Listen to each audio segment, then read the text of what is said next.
Good evening, or morning, or afternoon, or whatever time of day it may be for you, everybody. And welcome back to Backloggery. You hear some pages ruffling? Well, that's fine, because that's what we are listening to today on our ambience noise. Guild of Ambience Library Sounds Study Ambience for 2 hours, which is roughly the time the streams usually take anyways. So there we go. Great. I am expecting a phone call.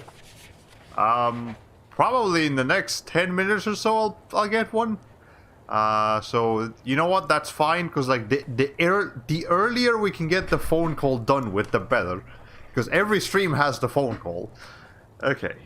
Anyways, but yeah, that's today's ambience noise.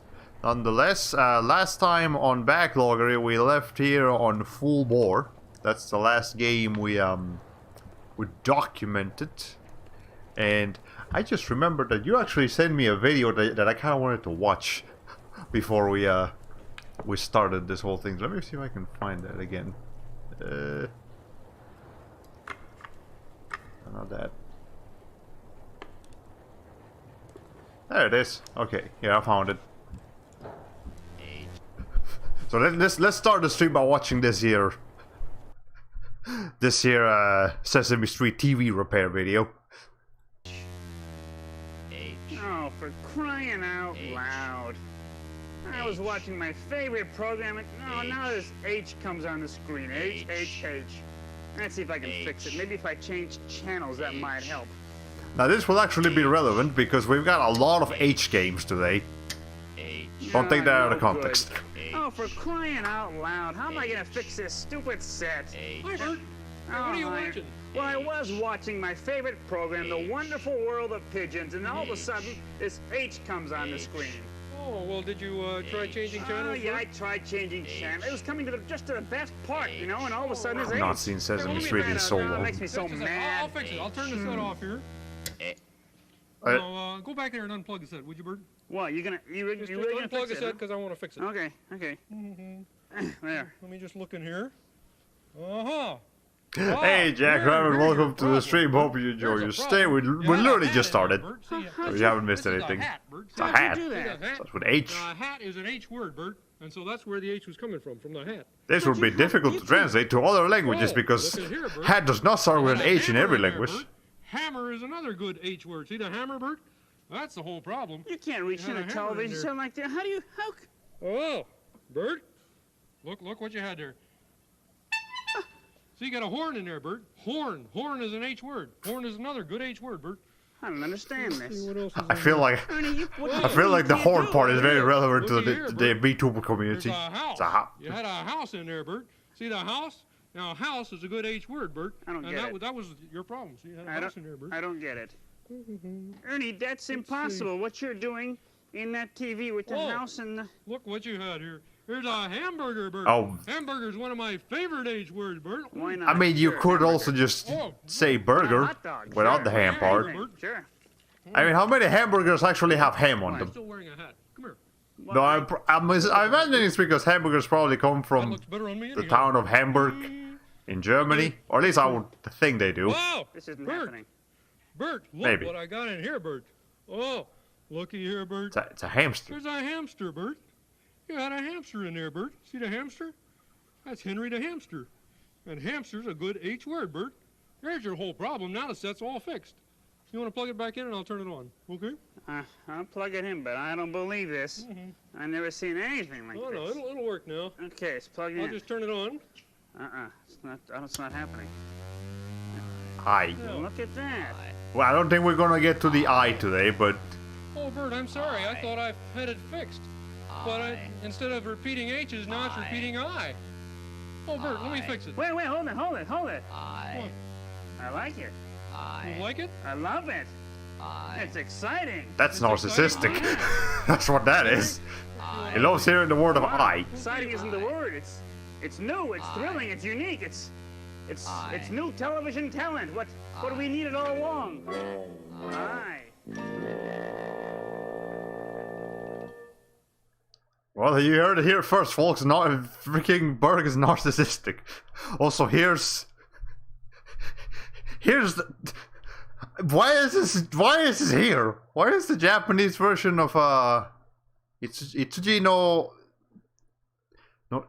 Shion Itsuji no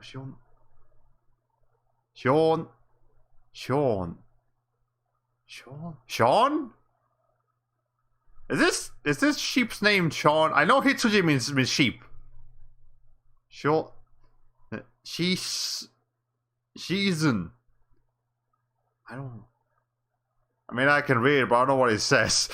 Sean the sheep. Okay, yeah, the sheep's name is Sean. Okay, well, there you go. Maybe later we'll watch an episode of Sean the sheep in Japanese. But for now, we gotta get back to the groove of things. Also, what's with that here's description on that video is they take a microphone inside an actual huge library. There are just private collections of great cod. This library houses ancient tomes as well as newly Oh! I didn't know the Guild of Hybius actually had lore. Oh. Well, that's a rabbit hole and a half. Alright. Anyways, also, yes, I noticed that we got animated emotes here on Twitch. I'm not gonna have animated emotes, because, you know, although I'm not an affiliate or a partner, but maybe I can get some animated emotes in Weather Twitch TV. But that requires making animated emotes, so that's a whole other problem entirely. So you know what, it's fine, it's okay, we're gonna get through this. Okay. Anyways, we're done with that TV repair video. Now back to this. The first game that we're gonna be adding today, we're gonna go ahead and take that out. Here is a very important game, Garry's Mod. I'm sure you guys have played a little bit of Garry's Mod.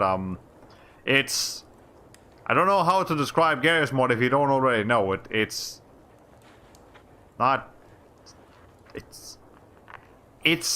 a quote-unquote game slash like engine where you just go and fuck around. You can even make animations with this thing. I think I once recorded a science project video in Gmod. Yeah, it's Garry's Mod, or most commonly shortened as Gmod. It's just Valve had a fucking goal. That's the best. Valve just no, they didn't have a go. They let you, the player, have a fucking go with their engine and their characters and their machine and all that sort of stuff. So you can make games with this, like games using the Garry's Mod stuff already implemented into it. You can make like custom maps. You can make again animations. You can do all kinds of stuff in this. It's a lot of fun. There's no goal. It's just you just mess around with it. The effects of friction and different surfaces. Yeah, that would be. This is a very physics-based thing as well. So anything that has to do with physics would be a good candidate for Garry's Mod. I was made some terrible pony videos back when those were popular. Yes, pony videos. Those are still popular, but you know. Anyways, let's go ahead and add that to the collection. First, I gotta put this on, and then we're gonna go ahead and add Garry's Mod. On PS3. I don't believe the PlayStation 3 could be a very fun experience for Garry's Mod. You can play Half-Life 2, and there's my phone call. Okay, I'll be right back, guys. Give me a second.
Okay, we're back.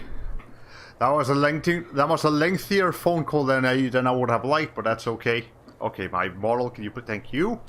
So anyways, to answer your question, Nicholas, where do you find those animated emotes? They're cat voice emotes, got a gifted stuff a while back, they're VTuber. Yeah, so basically, yeah, so you can actually just, I believe this was added recently, like Twitch just added animated emotes. You can just have animated emotes, but I probably have one of my own. Hold on, let me see. Yeah, I have one myself. There it is. So yeah, if you got somebody that you're subscribed to and has an animated emote, there you go. You can have animated emotes. That's great. So we've all got animated emotes here today. It's awesome. Okay. Anyways, I'm not sure why that Poplio is green, but that's just a Haruka emote. Okay. Anyways, what were we doing? Right, we're adding Garry's mods to the collection. Okay, so this is not finished or unbeaten or complete. That's just a thing you mess around with, so that's gonna be classified as null. I don't believe I have any achievements on it, so I'm not really gonna bother with it too much. And I don't know what else to put in here. Also, Buck just landed on my fucking face. Pete, where are you?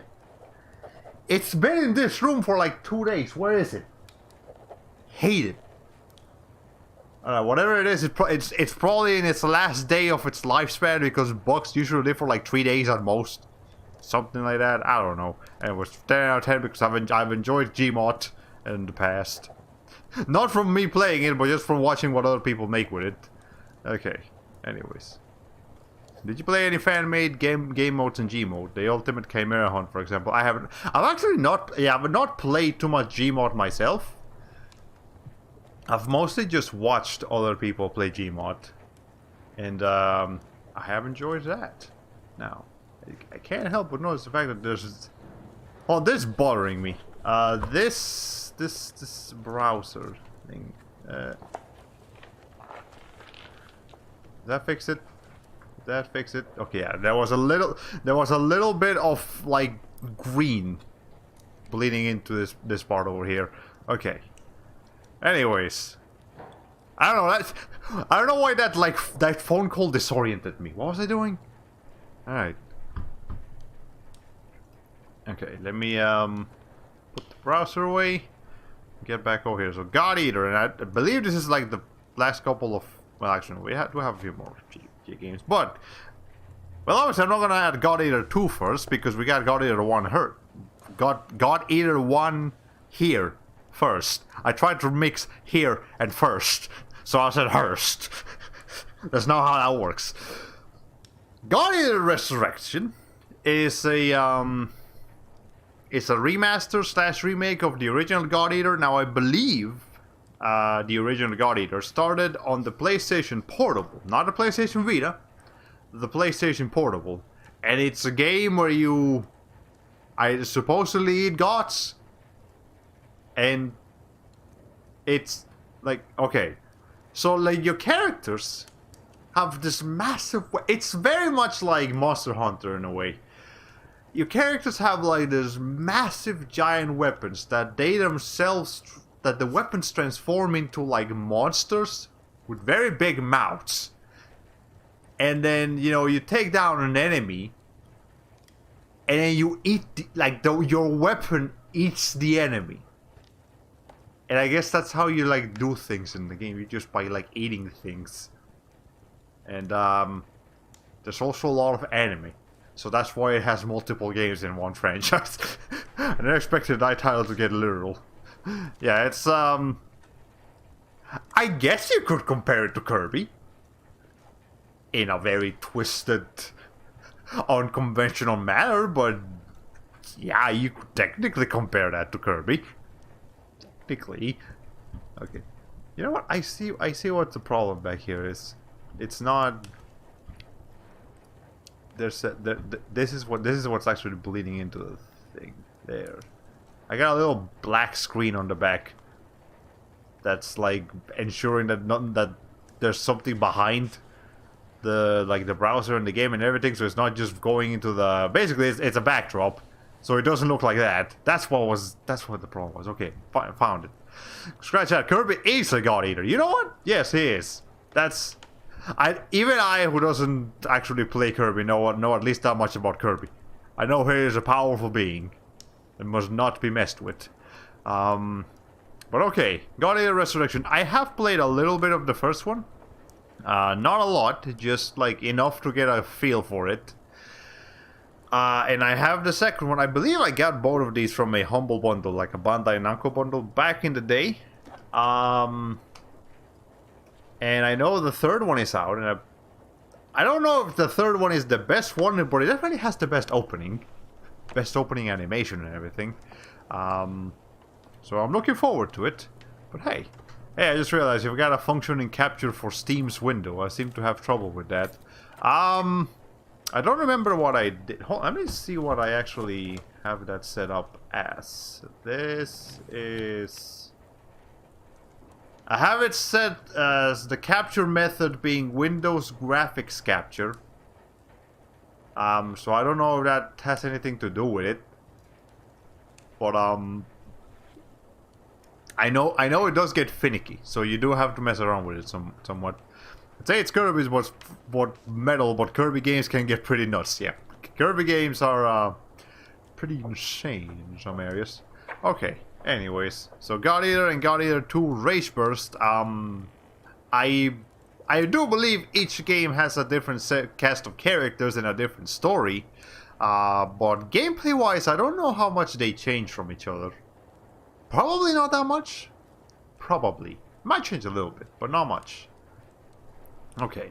Anyways, let's go ahead and switch back to the browser. And we're going to add that. Yeah, I don't have anything to say about God Eater 2, so I'm just going to go ahead and add them to right next to each other. Now, this is another example of the game officially being spelled in all caps. Like that. But again, we already established that this is very loud. I don't like that. So I'm actually just going to spell it normally. Yeah, I don't want it to. I don't want the title to scream at me like that. That's just like the little kid wanting candy in the grocery store. It's just being very loud and trying to get attention, but you don't want to pay attention to it because it's annoying.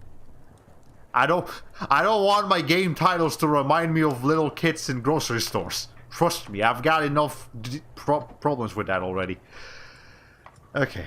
The issue that I have is everything below the store, library, etc. ribbon captures as black nothingness. Yeah. But okay, I figured out a solution and it's silly. Oh, it's... Usually with like Streamlabs and stuff, all of the solutions are very silly, so go ahead and hit me. What's going on? Okay, this isn't unplayed, it's just unfinished. The first one, God Eater Resurrection. The second one is completely unplayed. Okay.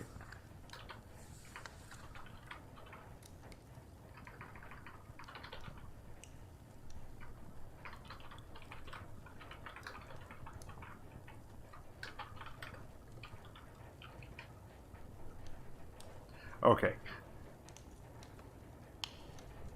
Anyways, and there's God Eater 1 and God Eater 2, Rage Burst. Again, don't know anything about that one. Also, the reason I have to lean is because I have two screens, and the screen that I have to look at in order to stream has my phone and my microphone and my phone stand and a couple of cables facing me. So like half of the screen itself is actually covered. So I can't really look at it very well. I wish I could stream from the other screen that I have next to me. But that one's to the side, so I would have to be constantly looking to the side like this, and that's gonna hurt my neck. Which, you know, that's not convenient. Windows Capture and OBS now have two capture method options, BitBit and Windows 10, and for some reason the former was the default. Yeah, there's a lot of weird things about this capture methods. And I'm not even sure what that actually means like BitBit and Windows 10. What if you're not running Windows 10? What if you're running like Windows 7? What's gonna happen then? I don't know. What if you're an Apple? Can you not record Steam if you're an Apple? That's a genuine question, actually. So this option wasn't present at all up until a month or two ago. Well, I mean, it is constantly getting updated, so I guess that makes sense. Okay, now are you officially spelled with all caps? You're not. The first one is spelled with all caps, but the second one is actually spelled like this. There are two rage bursts. So like the rage burst part is spelled like that. But I still don't like it. Still, that's too many capitals. So I'm gonna go ahead and spell it normally. Fuck you. I don't want the title screaming at me. Okay. Now this one is unfinished and unplayed, so we're just gonna leave it like that. And the description is gonna be.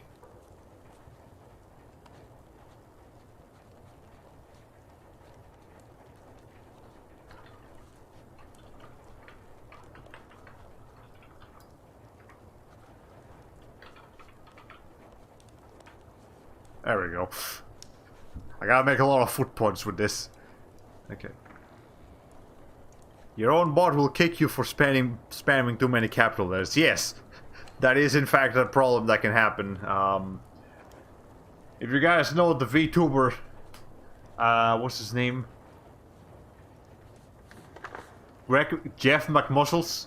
He exclusively types in all caps, so I'm sure he's plenty familiar with like spam bots capturing, like kicking him out of his own servers and shit for using all caps all the time.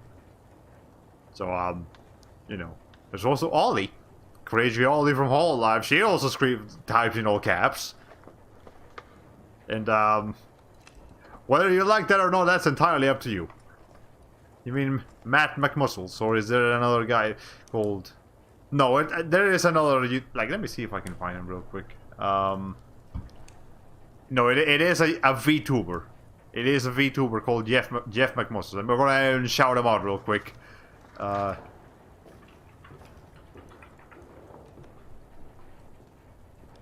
Okay, Jeff McBiceps. My bad. Oops, I'm sorry. Hold on. There it is. Jeff McBiceps. The ENV2, everyone's big brother. Yeah, he talks in all caps. He's got some very big biceps. He's a really cool dude. It's got a, wow. It's got a bunny. So, there you go. Jeff McBiceps. Go give him a follow. He's a cool guy. Okay, anyways, back to what I was doing before. Actually, before that. Let me see. Yeah, I know I have to be careful with scrolling on Twitter. But I know Jeff himself is completely family friendly, so I know I can browse his Twitter profile safely. Don't browse my Twitter profile on stream. You will get banned.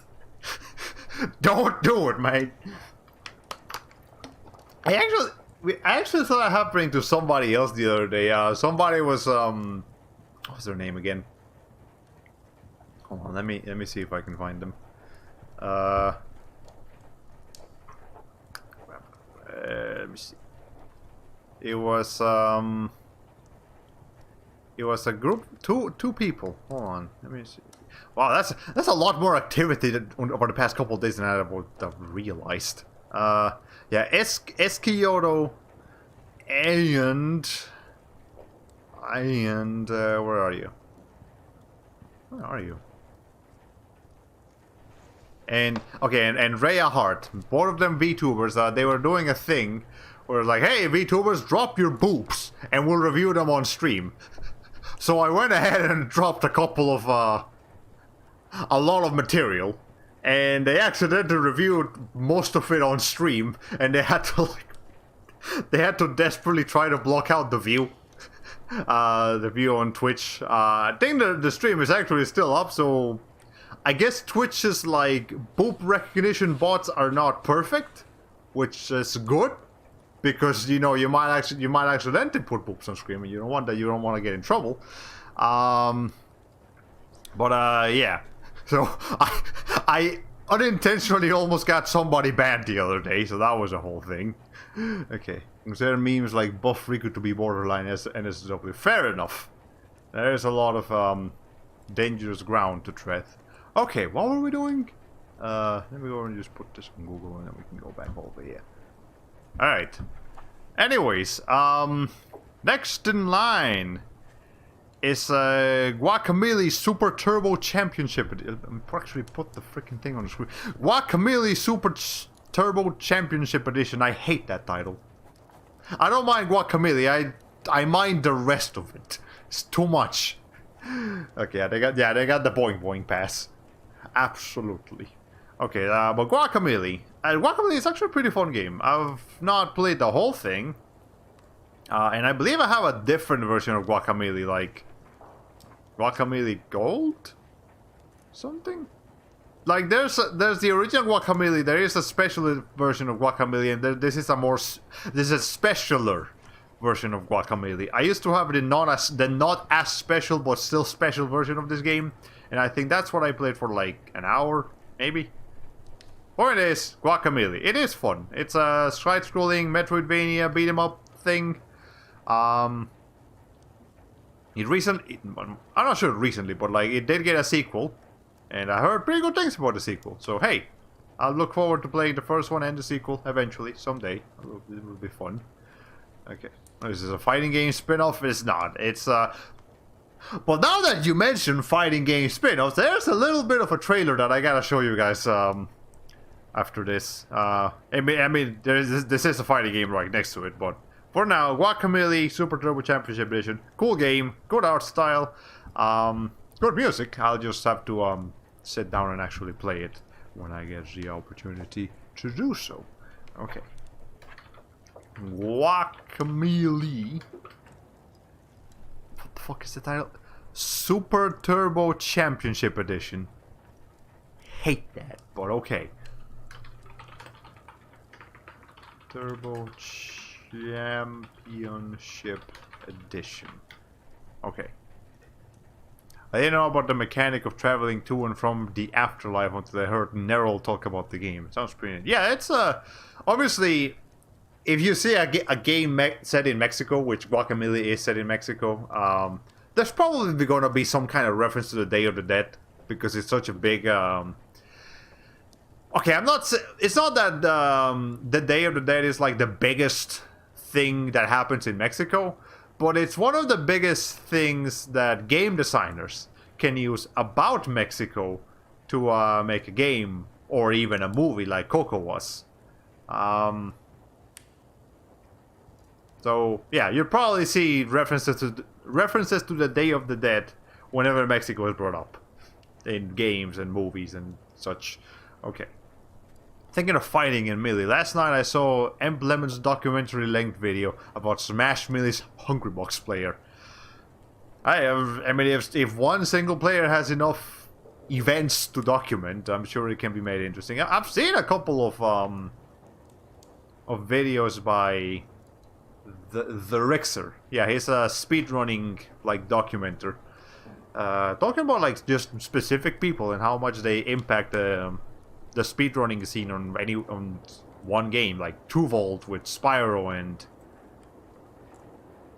what's his name? Okay, well, there's a bunch of people. All right, I'm not gonna classify it as unplayed anymore, but it is unfinished. What do I say about this?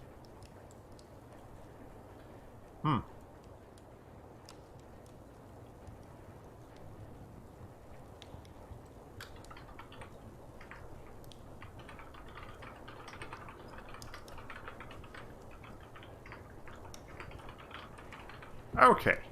It is a surprisingly deep history, one of that Nintendo is apparently eager to bury. Oh! Well, I mean, Nintendo does have a bit of a history with not liking Melee. Like, they explicitly do not like Melee. Okay. It was hilarious also to hear the guy keep a straight face while listening to 5 gods of Melee, which includes one Dr. PP. I am not surprised that somebody in the fighting game community. His name is Dr. PP. But, okay. Anyways, gonna go ahead and add that. Now, there was a game that I wanted to show you guys. Speaking of silly fighting games, let me see if I can find the trailer. I watched the trailer last night, so I want to watch it again with you guys today.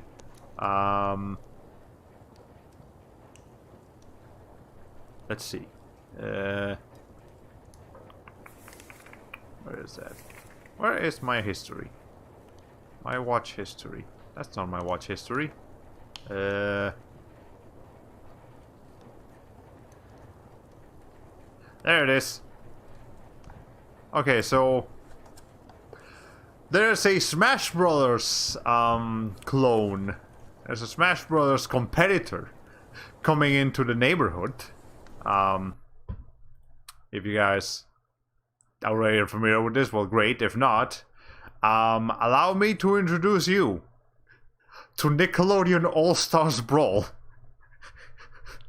Because this is a thing that we gotta pay attention to.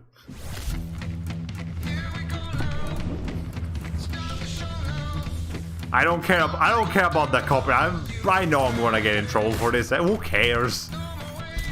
Anyways, here's Power Toast Mizgap.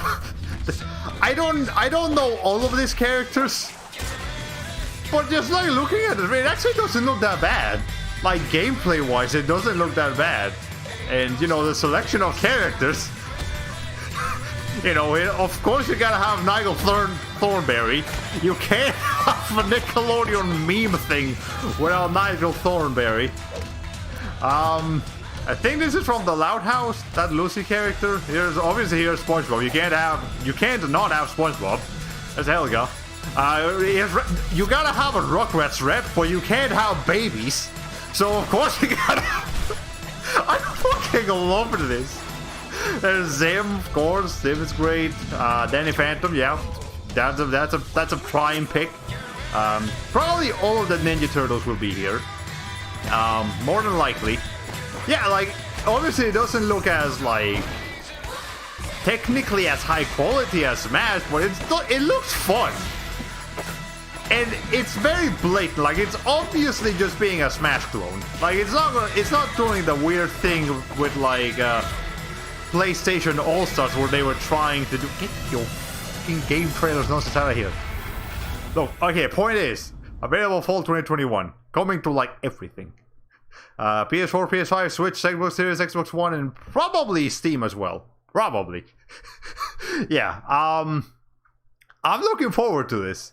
And apparently they announced that this game is going to have, on the platforms that support it, it's going to have rollback netcode, which is something that like Smash Brothers doesn't have, and that's why Smash's online play is terrible. So we live in a world where a Nickelodeon fighting game is going to have better online play than Smash. I'll give you some time to process that for a minute. I don't know what Ludosity is. That probably some kind of service. They list the studios on the same row as the consoles. Why would they do that? Yeah, I know this two are game studios. Ludosity. I don't know what Ludosity is actually. Let's look that up. Ludosity. I guess it's a. Is it like a Slap City on Steam? It's do we have an about page? What are you?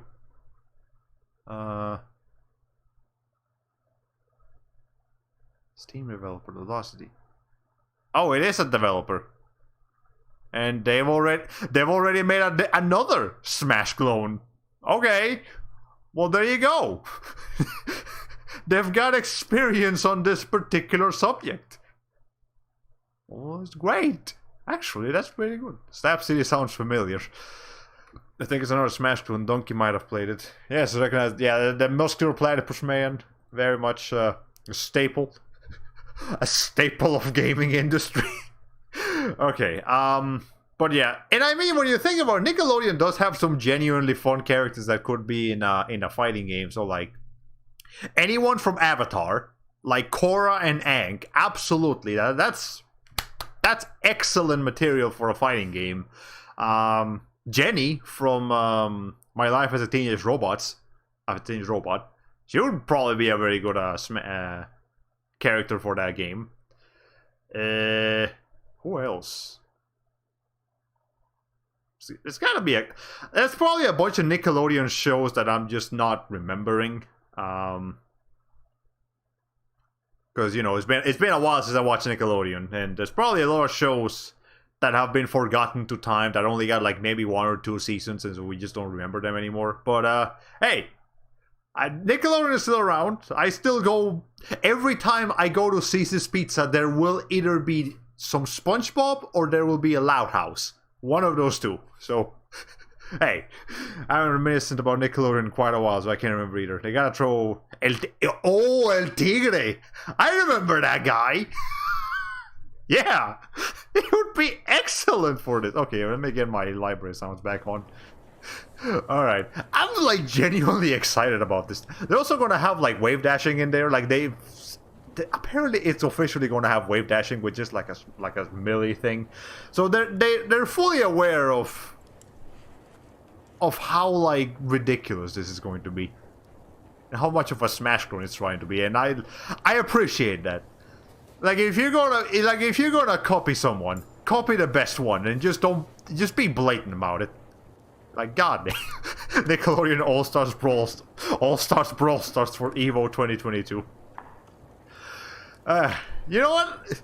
Part of me wants this to succeed. Also, just so that PlayStation looks at it and be like, alright, we're gonna make PlayStation All-Stars 2, and this time just make it a blatant Smash clone. Like, not try to do something weird with the combat system like they did with the first one. Just do it again and just make Smash Brothers. But with Sony characters. I would very much enjoy that. Okay. Anyways, what were we doing? Right, Guacamelee and Backloggery. We haven't even gotten to the H yet today. Guilty Gear Iska, speaking of fighting games, yeah, it's Guilty Gear. It's Guilty Gear. I don't know what else to tell you about it. It's a game. Here's Soul Bad Guy, here's Kai, him, and not Frankenstein from Fate Grand Order.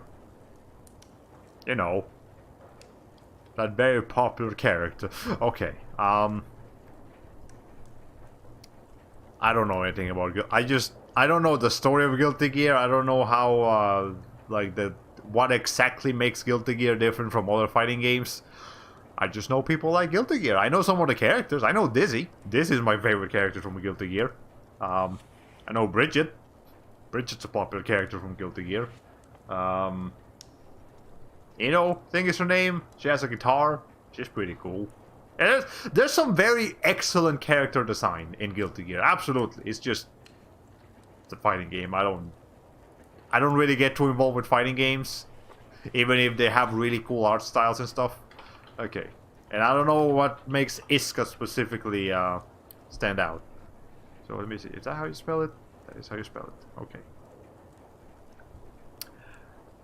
One big Nicktoon missing from the lineup is Jimmy Neutron. Yeah, they did mention that that's not the whole lineup. That's just a couple of the characters. I guarantee you that Jimmy Neutron and Timmy Turner will be there. I guarantee you Cat Dog will probably be there. Who else?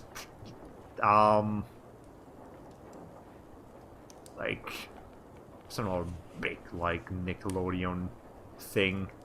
I mean, they got the Toast Man. Probably Ren and Stimpy themselves will be there as well.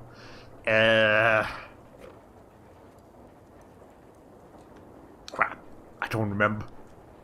I know I'm missing some like important show from like mid-2000s Nick that I'm just not remembering. The thing I know about Guilty Gear, the hot nun that bamboozled the entire internet in the early 2000s, and then the weird phrasing of each fight round. Yes, the nun you're thinking about is Bridget. So yeah, that's the nun character. Everybody loves Bridget. Don't look at Bridget on public though. You're gonna get some assault. Let me tell you something. Okay.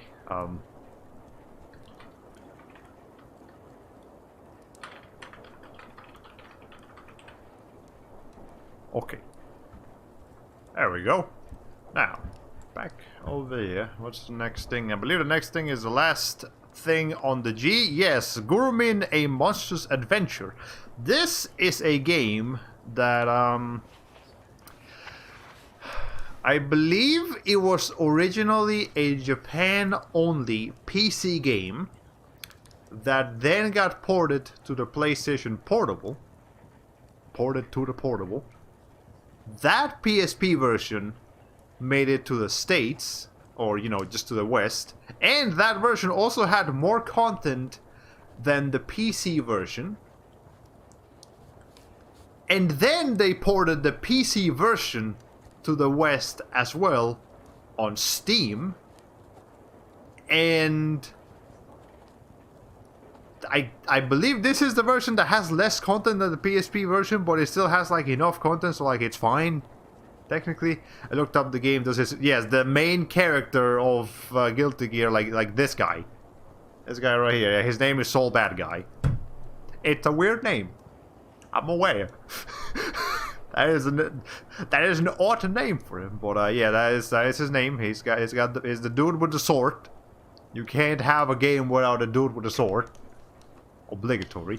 But anyways, Gurumin. It is a game. Anyways, the game itself is an action adventure, platforming exploration game, sort of, where you play as this girl with a drill. If you don't know, Guru is the Japanese onomatopoeia for spinning. And here's another tidbit. Guru Guru means spinning. And that is also a slang term for when YouTube is lagging. Because, you know, like the little loading symbol on YouTube is like the little spinning thing. So, when a YouTube video is lagging or a stream is lagging, the chat in for a VTuber or something, chat will just start saying guru guru guru guru guru guru guru guru, because that means it's lagging. Today you learned some Japanese today. But anyways, Gurumin: A Monstrous Adventure. There are monsters, of course. Some good monsters, some bad monsters. And which one is which? I don't know. You'll have to play the game to find out. It's actually pretty fun. I actually finished the whole game when I had it on PSP. I traded in my PSP copy when the PC version came out because it's just more convenient for me. But yeah, it's a fun game. It's not like mind-blowing, but it's fun. It's got cute graphics. It's made by the same development team as the East series, Falcom. So hey, it's got some merit behind it. So yeah, I recommend it. It's good. I guess apparently that icon is called a throbber. Well, okay, that's that broke my model. So thank you for that information. Okay. Alright. Okay, let's get back over here. Gurumin: A Monstrous Adventure. This one's not completed, but pretty sure it's beaten.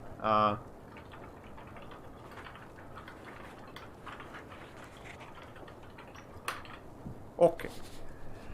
Now let's go ahead and... I'm gonna get like a 3. Maybe a 4 if I go back to it, or maybe a 2. I don't know. It's been a minute. It has definitely been a minute. I very, very rarely use my PSP as a portable device. Like, most of my time playing the PSP was in bed, just looking at it. The only difference between playing on my PSP and playing on my console was that for one I was looking at the TV, for the other one I was just looking at a screen directly in front of me. So, yeah, that's probably why I never got that much mileage out of my PSP. It was just another console for me, just had a smaller screen. Okay. Anyways, that is the last game on the G row. No, I did not mean to lock that, actually. It's not what I meant to do.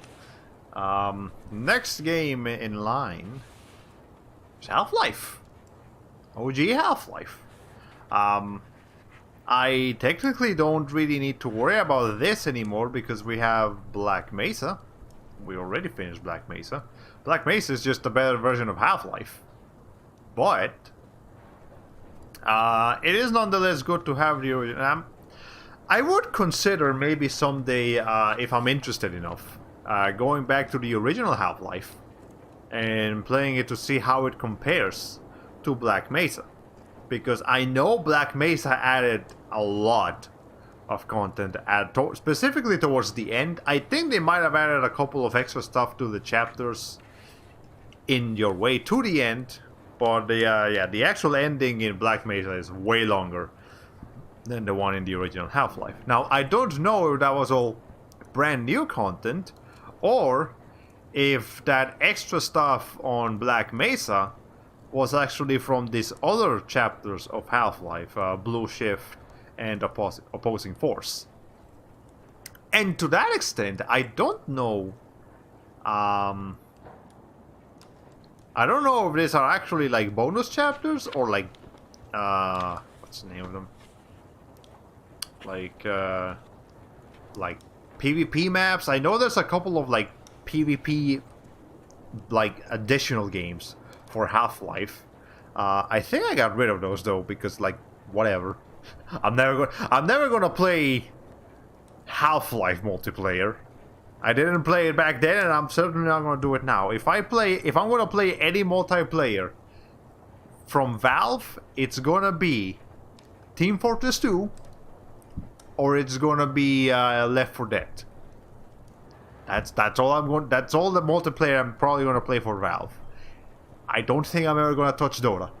I don't do RTS. I mean, not RTS. You know, whatever that genre of games is called, Dota and League of Legends and whatever. Okay, isn't Half-Life multiplayer content basically the inferior to Team Fortress? Yeah, basically. That's why I have absolutely no interest in playing Half-Life multiplayer, because Team Fortress 2 is that but better. Like, if it was different, that'd be one thing. But it's not different. It's just better. It's basically the same thing, but better. At least as far as I understand. I might be pissing some people off right now. Boy, I don't care. You guys know I'm not a multiplayer person. Anyways, Half-Life. Let's go ahead and add that in. Half-Life. That's actually the name of the stream because there's so many Half-Life games. Okay. Let's go ahead and... I don't know if I should mark this as beaten because I've played Black Mesa. Nah, I'm gonna go ahead and mark it as its own thing.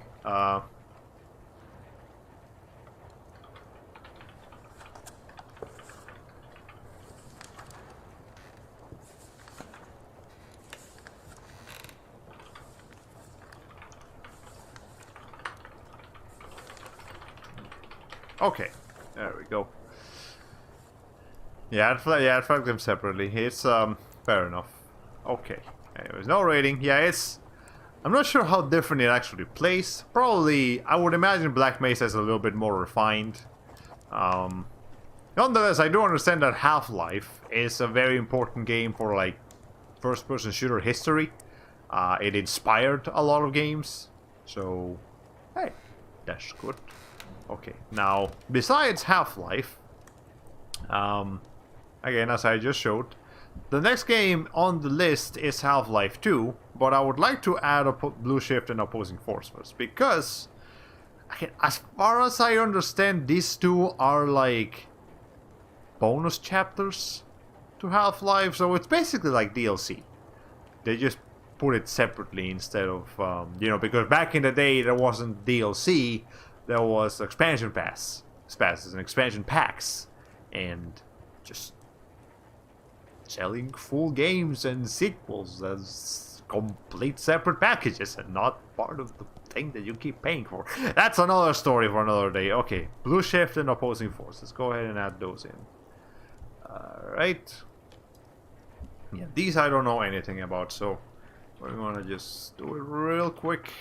Half-Life. Not Half-Life. Blue shift.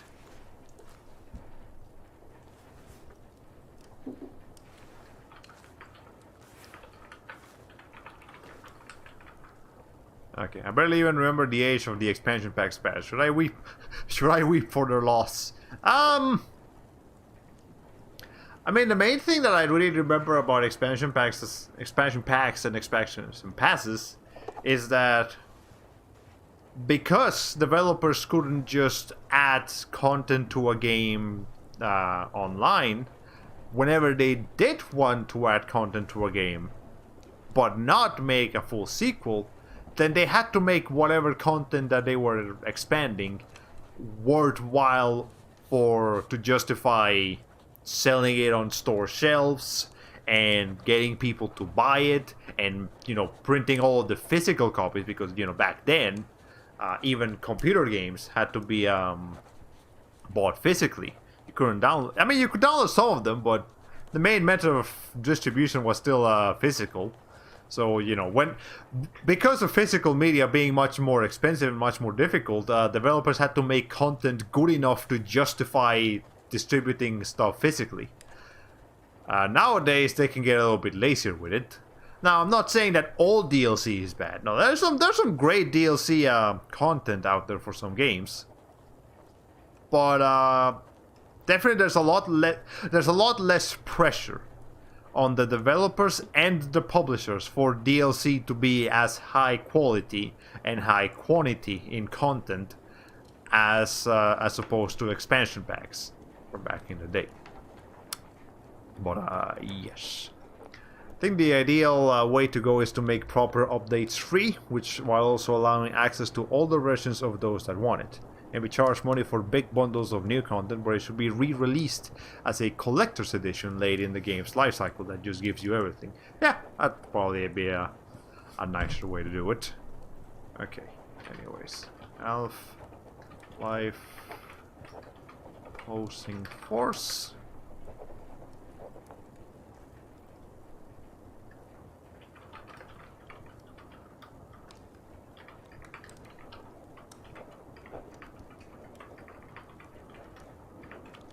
Hunk, by the way, is a character from Resident Evil 2 specifically, and he just looks like a soldier, dude. He has a mask and everything. So but apparently he's like popular. Am I spelling that right? Yeah, Hunk. Okay, I am spelling it correctly. Now I wonder if they know what a hunk is. Like, if you don't treat these letters as an acronym or as an abbreviation.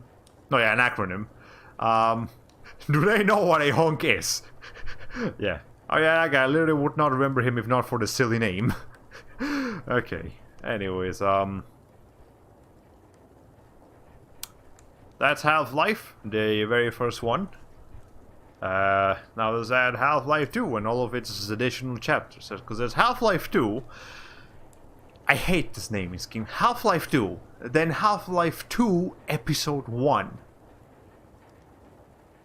Like, I understand Half-Life 2 Episode 2, because, it's like, it would be considered like an extra chapter of the Half-Life 2 series, but why didn't they just call the first Half-Life Half-Life 2 Episode 1? Then this could be Episode 2, and then this could be Episode 3. Did y'all really need to go with the meme that Valve can't count to 3? Was that really necessary? Like, technically this is Half-Life 2 1, Half-Life 2 2, and Half-Life 2 3. That's what I want to call them, but I can't. I have to call this Half-Life 2 and Half-Life 2 Episode 1. I hate it. But anyway, there's also Lost Coast. I have no idea what this is. It's probably just a bonus chapter. Half-Life 2 4. Is this what that is? Probably. Hunk is the Doom guy of Resident Evil. Absolute mad lad. Yeah, it's a very if you see a video game character that's like actually thoroughly established, it's not just... Okay. Masked soldier characters on video games are on two extremes. They're either common grunt NPC enemies that you just shoot twice and they die and they do like no damage, or they are a character that you play as that is an absolute badass that will destroy everything and everyone in sight. There's no in between. If you make a character with a mask on a video game, like a military mask, they have to be on one of those two extremes. That's the rule. That I don't write the rules, I just follow them. Look, man. Okay. Anyways, Half-Life 2 episode 1, 2, The Lost Coast. Okay, let's go ahead and add those in. I have played the first Half-Life 2. The first Half-Life... God, that's such confusing nonsense. Does the pyro fit into it? Yes, the pyro absolutely fits into the badass that destroys everything category. It's also very scary. Actually, that's another common trait with those mask characters, because they're completely masked. They tend to be so scary because you just don't know what's behind the mask. Except with Doom Guy. Now we know what Doom Guy looks like behind the mask. If you don't know what he looks like, I won't spoil it. Just know that he looks very normal. Like, he just looks like a guy. But okay. Anyways, why do I keep saying Half-Life? It's just Half-Life. I'm not Australian. Maybe we can go to Australia in our Google Maps segment of the stream later. Because of course we're going to have a Google Maps segment of the stream. When don't we? Alright. Okay, this is actually beaten. How many achievements do I have for this? 20 out of 33. Okay. Go ahead and put that on. 20 out of 33 achievements.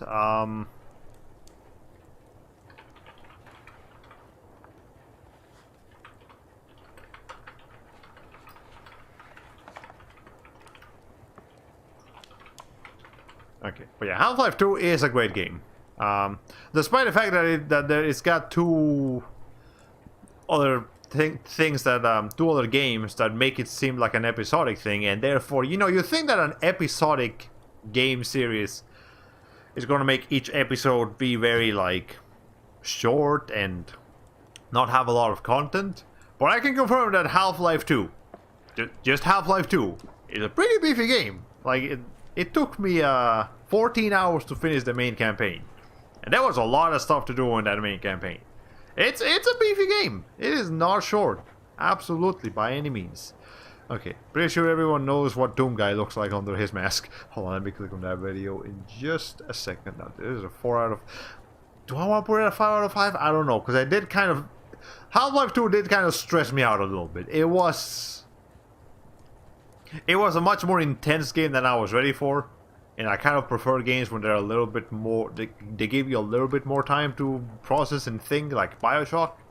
But it's still absolutely a great game. Now, don't get me wrong. Okay. Anyways, go ahead and add that in. Shut that up. Just click on this.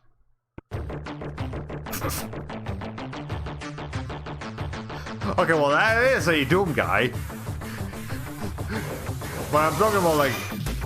Well, I mean, I guess... Yeah, fair enough. They did kind of just adapt this face into the new... It's just, I guess... You know what? That's actually an interesting observation here. That the new Doom Guy of the newer Doom games, he's so commonly portrayed as wearing his helmet and you being unable to look behind his face that I guess it just kind of made you think that the previous Doom Guy has always had a mask. And I just remembered, yeah, he doesn't actually wear a mask in the original. Wow. That's weird. I just... Yeah, like... I don't know why this Doom Guy made me assume that he's always looked like this, but then I realized no, he doesn't actually always look like that. He is oftentimes he used to look more like this, yeah. Wow. Is that subversion? I don't know what the name of that thing is, but yeah. And the Little McMahon. That's cute. That's very cute.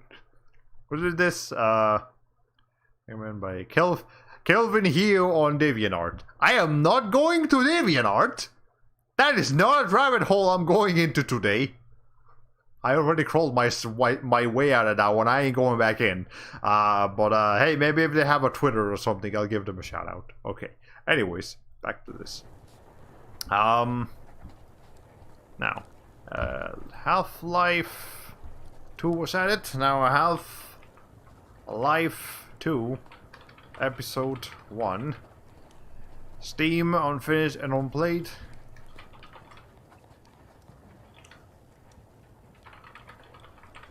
Okay. That's all I'm going to say about that. And then Half-Life Episode 2.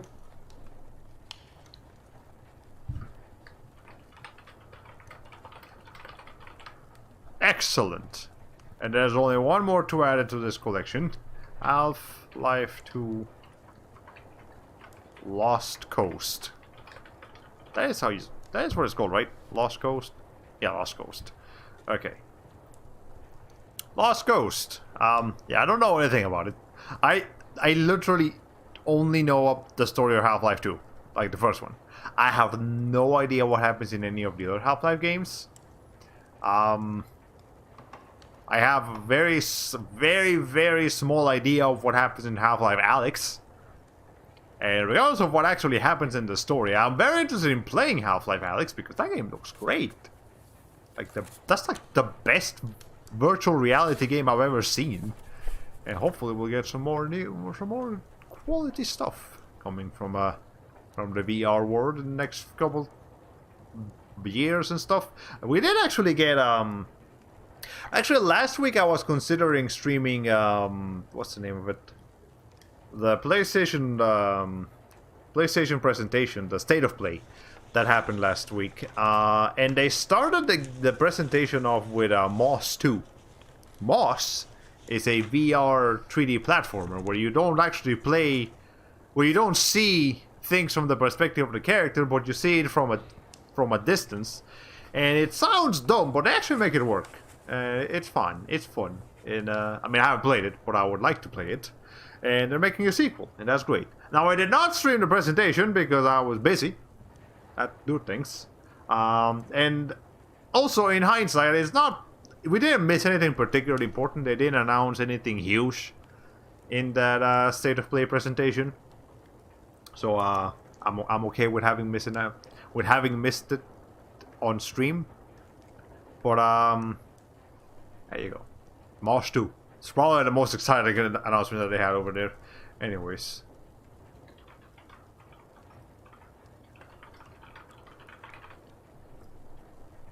Okay. Now that's all the Half-Life games that I have in my collection. Did my thing freeze? Hold on.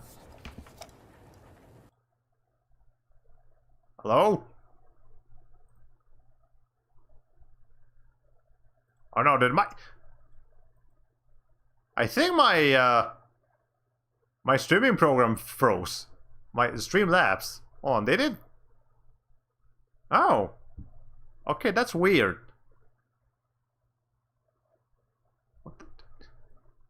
Okay, wait, hold on. Did it fix it? Did that fix it? No, it froze. Okay. Oh, I can't still see you moving around. Okay, so weird thing is happening. So I can see the actual stream window, the one like the preview on Streamlabs is moving, and I can see you guys typing in the stream chat. But okay, there you go. It resurrected. All right, That was weird. Yeah, my like Streamlabs window froze. I can see that the stream was still moving, but only the stream itself was moving. Everything else, like the chat and the desktop audio and all of that, was completely frozen. That's the weirdest thing I've ever seen in my life. Okay. Well, so that doesn't happen again. At least it didn't disconnect me. That's weird. Okay, I gotta keep an eye out for that because we don't want that happening again. Anyways, Half-Life 1, 2, and 2 have been added, and the next game in line is Hammerwatch. What's this game again? I think it's a...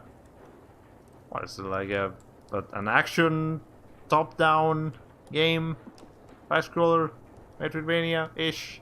Shoot 'em up? What are you? Not Diablo? Maybe. Maybe it's not Diablo. Okay. But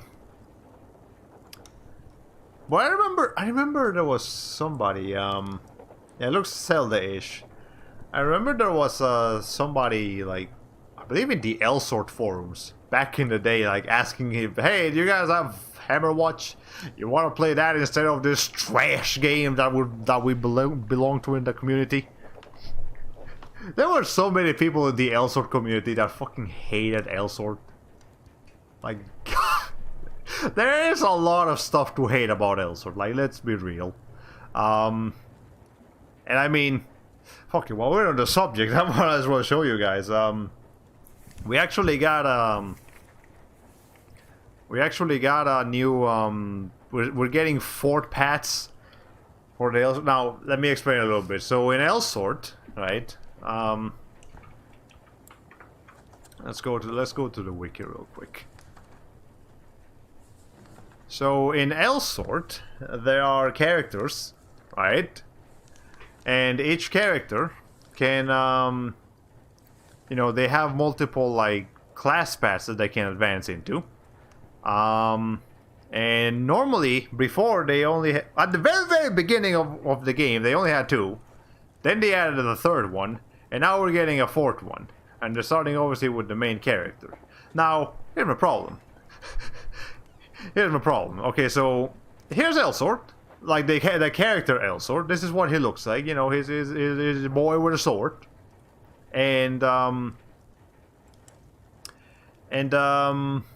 so, you know, you would imagine this character evolving into somebody with, like, a different kind of sword. So, you can go into Sword Knight, and, you know, and it looks like this. It's got a more refined sword, and then he goes into Lord Knight. And then he's got, like, an even more refined. He looks more like a knight. And then he goes into Knight Emperor. That's the last one. And, you know, it looks like a full-fledged knight. You can see a very clear evolution of where the character started to where he's going. But you can also go with a Magic Knight. So instead of getting a bigger sword, he gains magic. And, you know, now he can shoot fireballs. And then he becomes the Rune Slayer. And then he can use, like, runes. And, like, you know, it's still very different from where he started. But you can see that it's still the same character. He's just growing up and he's evolving. It's, you know, it still feels like L-Sort. He just looks, you know, he just looks a bit more grown up. Well, a lot more grown up. But still the same character. Then there's Sheath Knight. I mean, he's got 2 swords now. So, but like, he still looks like L-Sort. You know, he still looks like the guy where we started. But then they did Infinity Sword. He's starting to look a little bit funky, right? He's starting to look a little bit weird.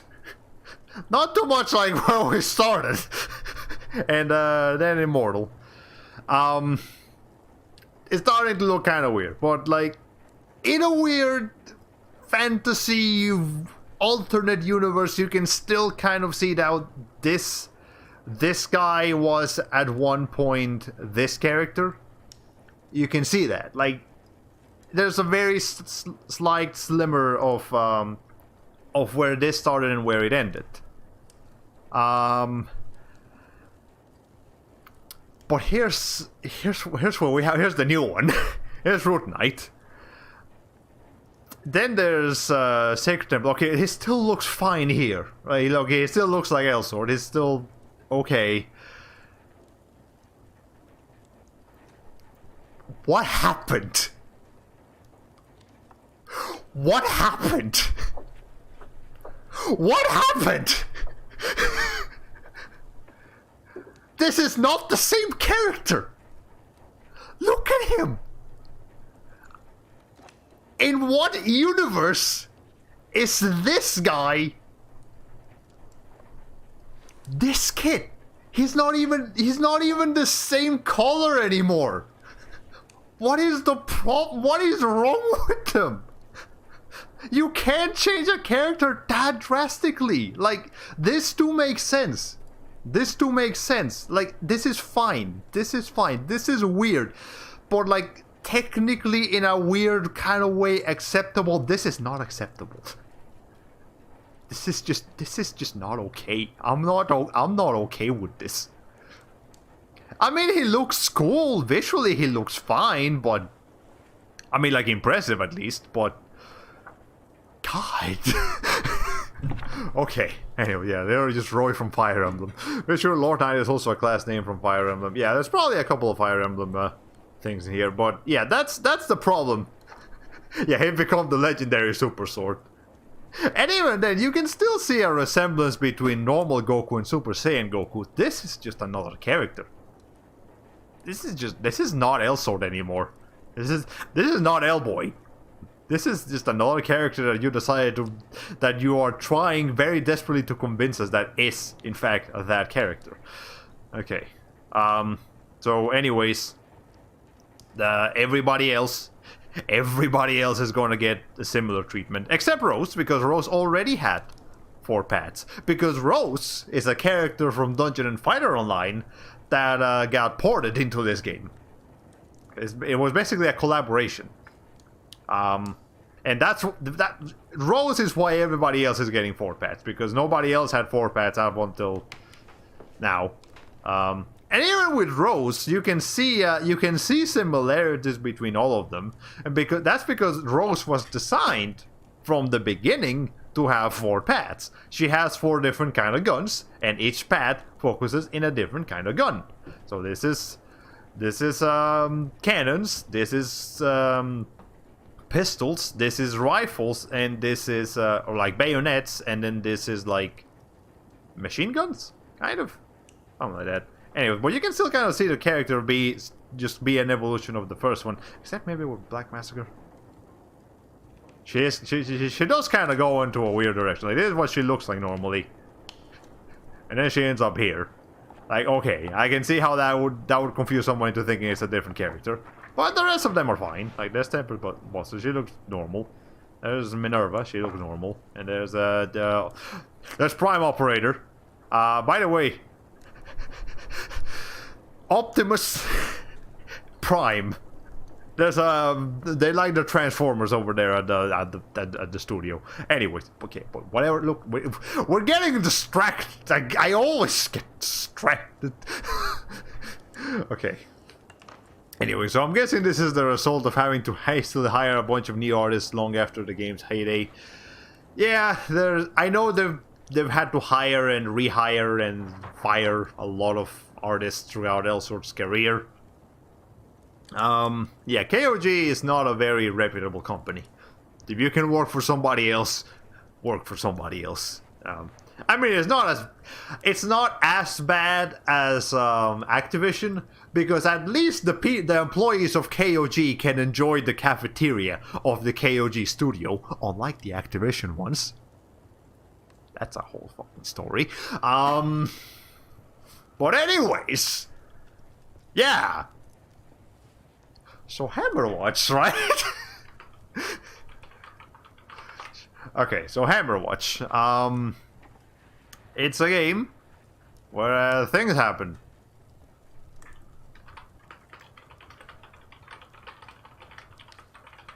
Yeah. Okay, let's go ahead and add that in. Alright. Yeah, how did you end up talking about Elsort? Because somebody mentioned Hammerwatch in the Elsort forums, and that's why I know about Hammerwatch. I will go into the strangest and longest tangents. Okay. Hey, stretch. God. Alright. By the way, I actually have been streaming this a couple of days this week. It's just I haven't been streaming on Twitch or YouTube. If you guys are following me on Twitter, you'll know that I was actually streaming. One day I streamed on Picarto, and the other day I streamed on Pixiv. They're art streams, so I'm trying to get into the groove of doing art streams, because doing art streams helps me focus on the art in question a lot more than just doing it by myself. I get very, as you can see from what just happened, I get very distracted very easily. I'm pretty sure I have undiagnosed ADHD. I've not been to a psychiatrist since I was like 7, so it's been a minute.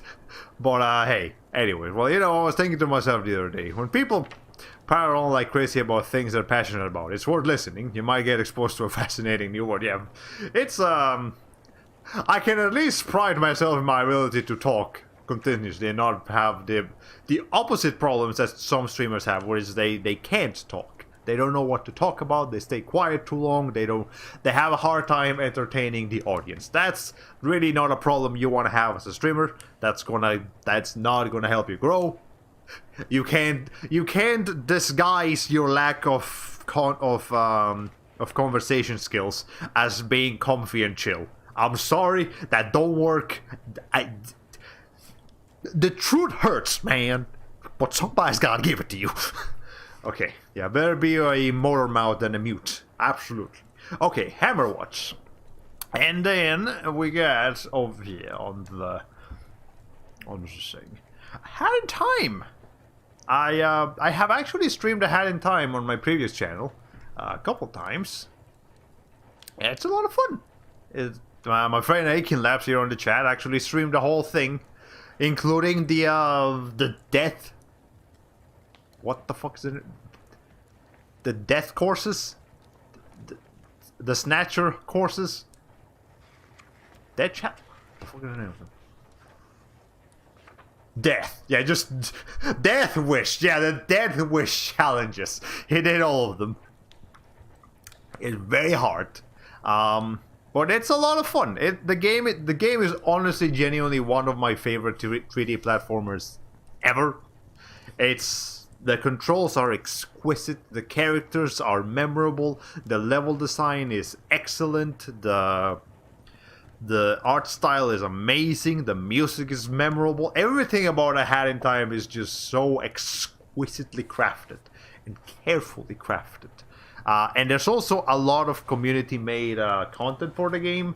It's got very strong mod support. So hey, if you're looking for a 3D platformer that will last you a long time, not just from the content of the base game being plentiful, but extra content from the community, look no further than A Hat in Time. A Hat in Time will give it to you. I don't know if that was the right way to phrase that word. Anyways, okay, right here in the lyrics of the boss. It's right there in the lyrics of the boss fights. Yeah, it's the Yakuza Metro. Yeah, the Yakuza music, I mean. Yeah, the thing we're talking about, yeah, we're talking about the Yakuza Metro DLC. Has a lot more music than you think it does. So yeah, there's a lot of music to be shared in there. So maybe one day we'll go ahead and share it here on the stream. I just sent you every variation of Rush Hour. Hold on, let me see that. Okay. Maybe we can get some music here. Actually, yeah, hold on. Let's go ahead and switch out of the library sounds for just a minute.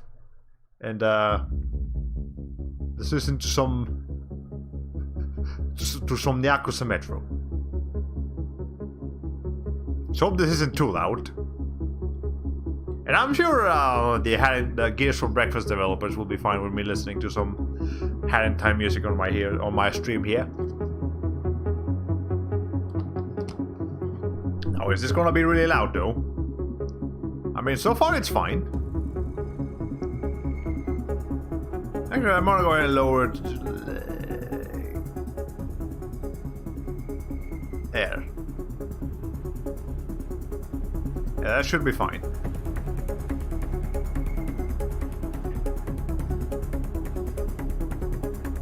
It's a bop, though. It's a bop, man, I'm telling you. Okay.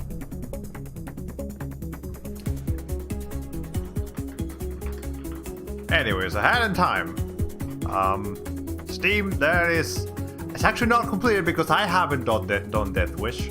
So I'm just gonna mark it as beaten. But I do have... I believe I actually have every non-DLC achievement. Yeah, I have every non-DLC achievement, pretty sure. Just... Or no. Oh no, I still haven't collected all the timepieces. I could have sworn I did. No, I did. Just didn't count it. Oh, oh, whatever. Okay, 36 out of 46 achievements. That's what we need to know about. Find my thing. Okay. Actually, this might still be a little bit loud.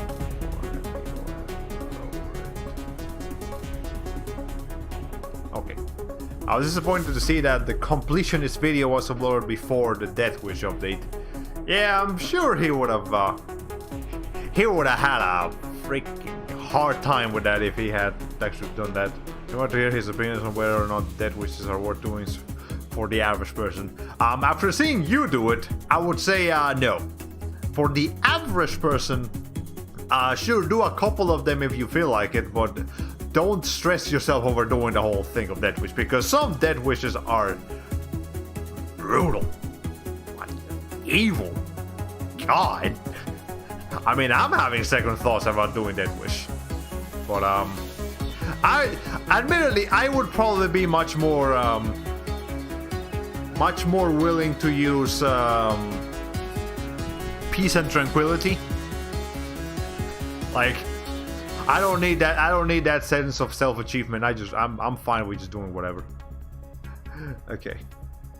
Anyways, what do I say about ahead in time? Or just...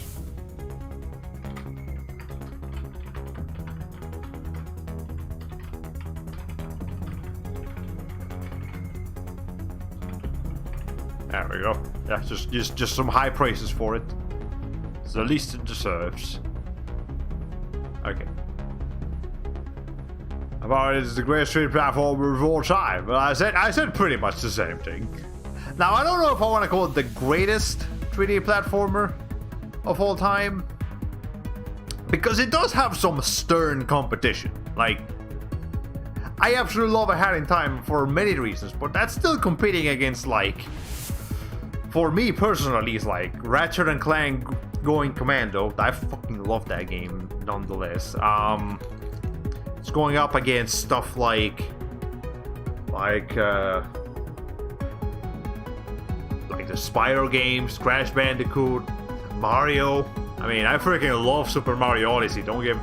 I think I might actually prefer Ahead in Time over Odyssey, but I still have to recognize that Odyssey is a phenomenal game.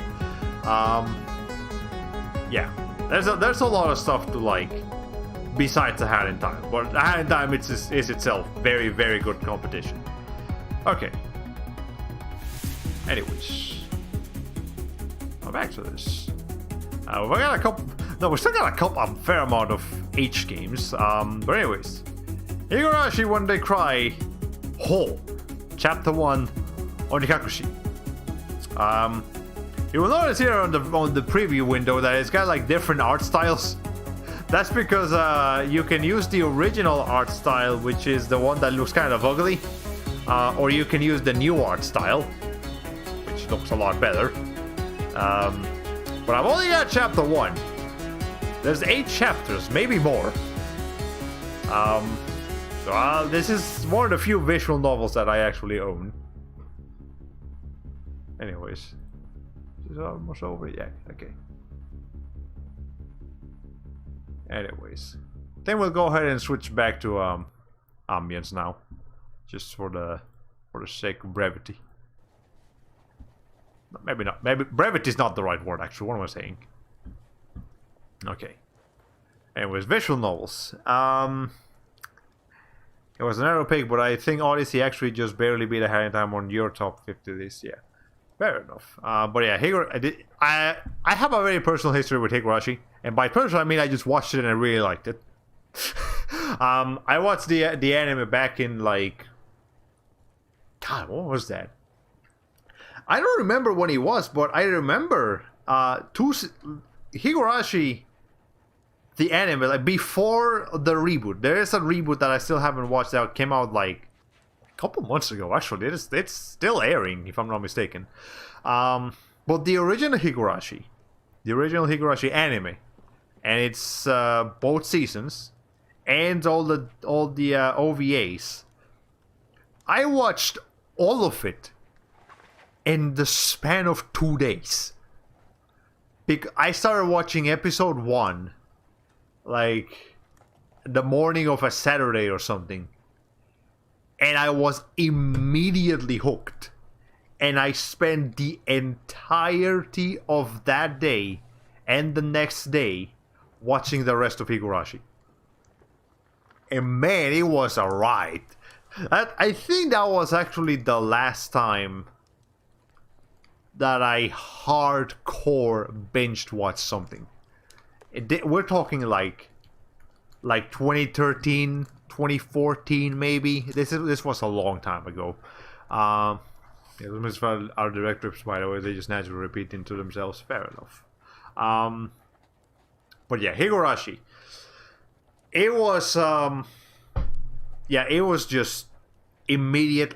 The plot clicked with me. Everything about it clicked. I'm not even that much of a horror anime fan. Like, I do like horror games, but horror in other forms is not really my cup of tea usually.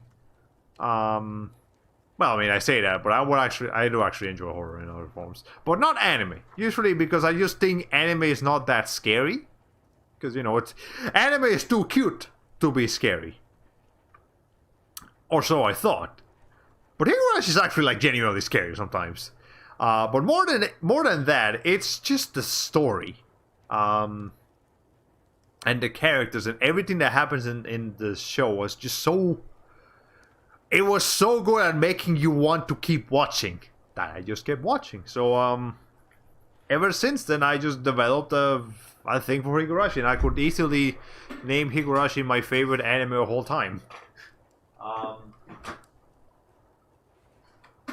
Now, that's not the highest of praises as you might think, because since Higurashi I have not watched that many other animes. Like, I still haven't watched the fourth season of My Hero Academia. I haven't watched that much of Demon Slayer other than like the first. Well, I did watch the first season, but I haven't watched the movie yet. And yeah, like after Higurashi, I would watch an average of like maybe 1 or 2 animes per year, if that. So yeah, it's not like Higurashi actually has that much competition. I'm not as much of an anime watcher as I used to be back in high school, and a lot of people still are. But hey, there are a lot of good shows out there. I'm sure something probably could dethrone Higurashi, because there is generally some really amazing looking anime out there, but I just don't make the time for anime anymore. It's not that I don't like it, it's just that I don't know. I prefer games and watching streams and doing that sort of stuff over watching anime. So only for like rare occasions I'll actually watch something. But okay, anyways, Higurashi One Day Cry Ho is the is, you know, this rendition of the visual novel, because I believe actually, yeah, hold on, let me show you guys something. I actually do have Higurashi on PS2, if I'm not mistaken.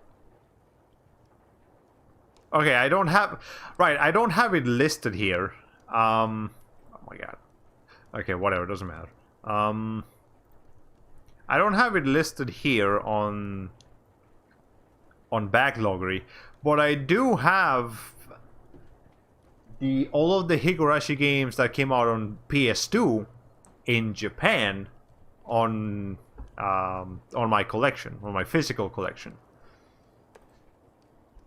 And yeah, that's just something I bought purely for the sake of collection purposes. But yeah, the original Higurashi came out in like what, 2001, 2002 maybe. It's a relatively old visual novel at this point. Then they made the PS2 renditions with some slightly better art style, and now they did it again with the new art style with Ho. I don't know if they actually added new chapters. They might have, but yeah. Anyways, if I ever read a visual novel on stream, it's probably gonna be Higurashi. Technically, Senran Kagura could also fall into that category, because Senran Kagura has so much text that it might as well be a visual novel. But we're talking about what is officially like 100% classified as a visual novel, Higurashi. And I'll have to get the rest of the chapters eventually. But for now, first one, let's go ahead and add that to the collection. Higurashi. By the way, Higurashi translates to Higurashi no Naku Koro ni. That's the original Japanese title. It means when the cicadas cry. I don't know why they translated Higurashi when they cry. That is such a weird way of naming it. By the way, Higurashi is not cicada in Japanese. Higurashi is a kind of Japanese cicada. The actual Japanese word for cicada is, I believe, seme? Yeah, I think it's seme. So if we were just talking about cicadas in general, it would be like seme no naku koro ni. But no, it's Higurashi. Higurashi is a specific kind of let me look it up. Hold on. Yeah. It's a or otherwise known as the Tana Japonensis. And I believe specifically this is that cicada that you usually hear in anime. Like, you know, when there's like the background noises of cicadas making noises in the afternoon or like in the evening on an anime. You kind of just hear that. It's this specific cicadas making that noise. Yeah, evening cicada is right on the name. Yeah, yeah, like let me see if I can I can look it up. Okay. Wait, no, hold on, go back. It's fucking bug flying everywhere. Okay, Japanese cicada sound.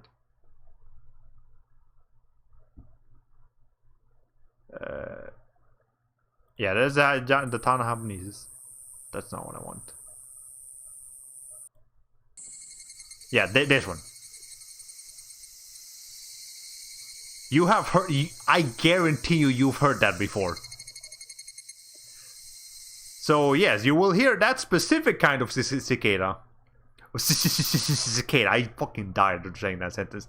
You will hear that specific kind of cicada a lot in anime and specifically in Higurashi. You will hear it in like every episode. Now the cicadas themselves don't actually play a big role in the story. It's just, I don't know, they like cicadas. But also, by the way, I know exactly where we're going in Google Maps. Later in the stream. But now that Higurashi was brought up. But anyways, Higurashi when they cry. Ho. Chapter 1. Oni Kakushi. I know Oni is like, you know, demon. I don't know about Kakushi. I don't know what the rest of that means. Okay. Not the one you had in mind. Well, let's let this whole thing play out. See if we can identify the one you're thinking of. Magania Minuta. Is this the one?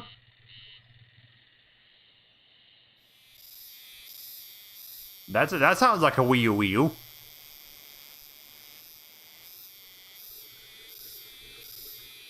Now that's definitely some Wii U kind of sounding cicadas.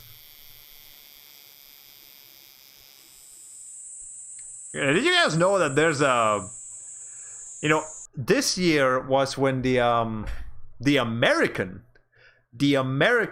cicadas hatched. Because if you guys didn't know, American cicadas, well, I don't know if it's all cicadas, but at least here in America, I know that there's cicadas that hatch every 17 years. And this year was the year when they hatched. So like over in the Midwest, and actually not even that Midwest, like just a lot of areas in the country had a freaking infestation of cicadas. To the point where like they were causing accidents and shit because like cicadas were going into people's cars like while they were driving, and they were, cicada goes into your car while you're driving and it makes you go fucking like, whoa, what the fuck? And then people crashed and like died. And then there were also so many cicadas that people didn't know what to do with them. So like some restaurant, some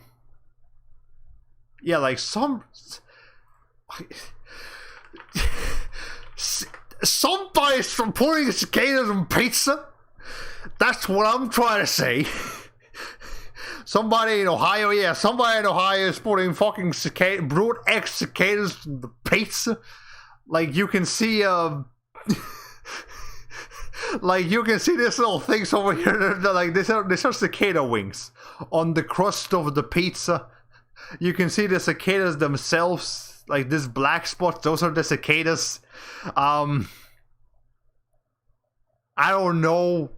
Look, man, I'm just reporting. I'm not saying I'm not gonna eat a cicada pizza. And I know bugs are actually a delicacy in some areas of the world. I understand that. I still know I'm not gonna eat a bug. Alright? I don't wanna. I'm willing to try a couple of things. Like, yesterday was my first time trying egg fouillon. From a Chinese restaurant. It was not that bad. I'm not the biggest fan of eggs, but hey, it wasn't that bad. I'm not trying cicada pizza, man. I ain't doing it. I'll just stick with pepperoni. Like I'm good. I don't need none of that. I don't need none of that. All right. Okay. Anyways, let's go back to the cicada sounds. Where are we?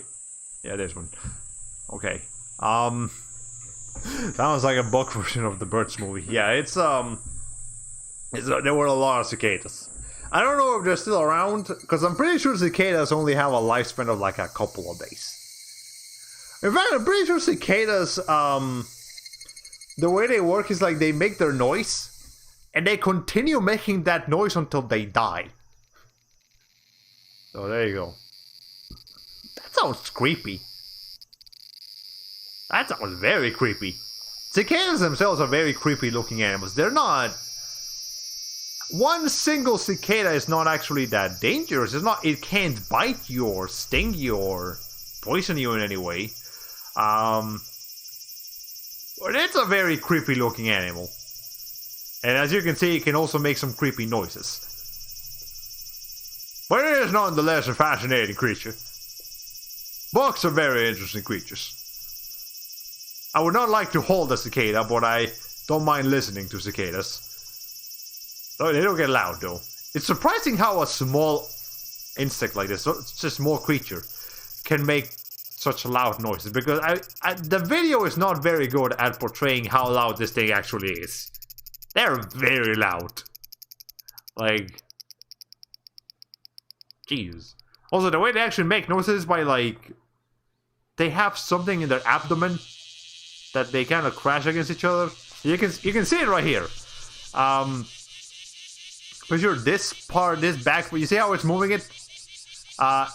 It's basically clashing it's basically like doing this with your fingers. But like really, really, really, really fast. Like way faster than I feasibly can. And I don't know, something about it produces sound. So there you go. Hey man, if you had 7 days to live, you'd be screaming as loud as you could to attract a mate. Yeah. I'm sure a lot of these cicadas can be found outside of Japan. In fact, I'm pretty sure I've heard this. I'm pretty sure I've heard this like in my backyard. once or twice before.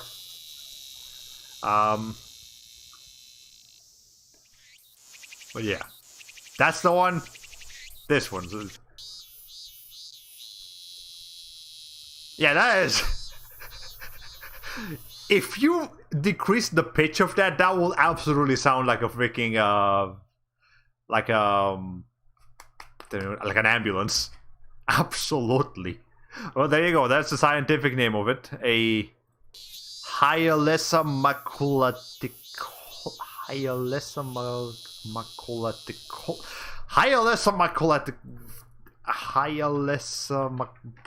maculaticolis. Otherwise known as a min cicada. There you go. Min cicada. In Japan. Wait, are they only in Japan? The Hakuna Matata cicada. Wait, do they only live in Japan?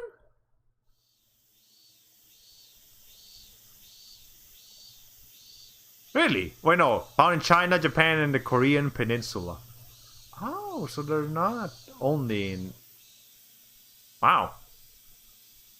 Maybe there's a Western cicada that sounds very similar.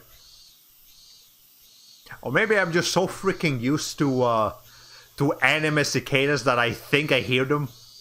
That I think I've heard them in real life, but I actually haven't. Speaking of fucking bugs, with this goddamn fly, whatever the fuck it is, it's gonna drive me up the wall. It needs to stop. Not this one, the one in my actual room. I need to kill it. Alright. Anyways, maybe Japan is like a huge hotspot for cicadas, because for them to have this many, like, different sounds of cicadas. Yeah, because of them maybe. I swear I've heard them at a lake I walk by in the summertime. Yeah, it's... Let's see.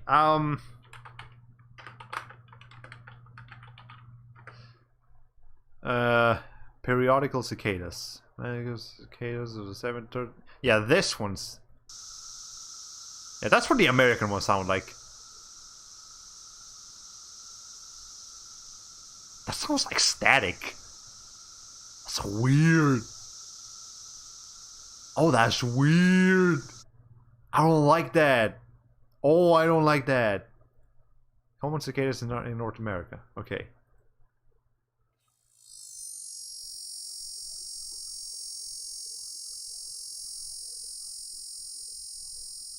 Yo, I don't like our cicadas. I want Japanese cicadas. This makes some weird fucking noises. I don't like our cicadas, man. Oh, the Calliope cicada. Okay, this one's fine. Yeah, that's not too bad. This fucking thing. Where is it? Arizona, California, Colorado, Kansas, Nevada, New Mexico, Oklahoma, Texas, and Utah. So mostly west. Yeah, you can see it in like a desert, so that makes sense. This one's just fucking everywhere. What about this one? The Apache cicada.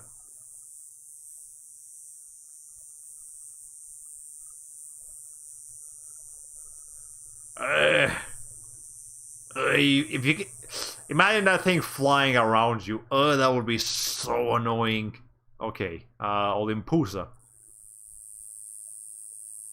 Yeah, our cicadas are terrible. What the fuck, man? I want Japanese cicadas. Japanese cicadas sound cool. They sound nice. Ours just sound annoying. Why do our cicadas sound horrifying? Yeah, like seriously. What is up with American cicadas? Okay, Vitropenis. Okay, this one sounds a bit more like the Japanese one. But that sounds like sprinklers.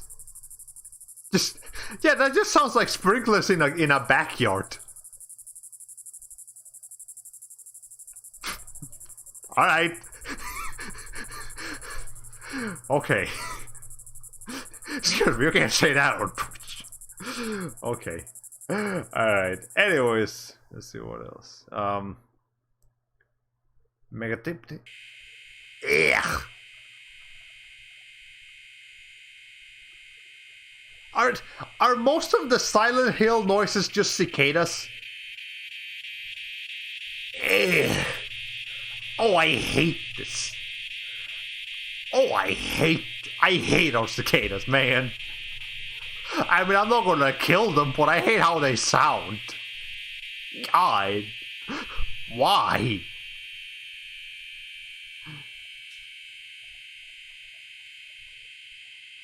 Yeah, all of... Maybe it's fitting that so many of them sound like cars.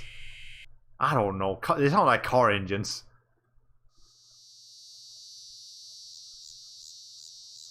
It sounds like the FNAF 1 room light.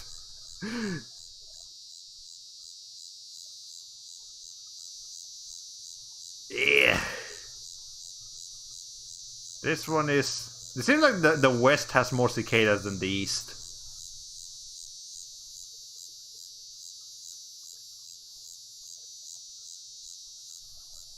Okay. Let's see.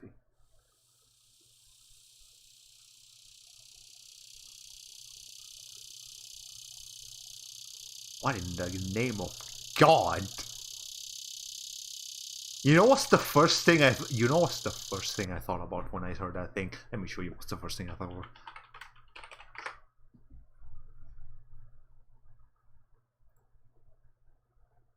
This is what I thought about when I just heard that. Why do cicadas sound like Saturn? Why do cicadas sound like Saturn? I don't like that.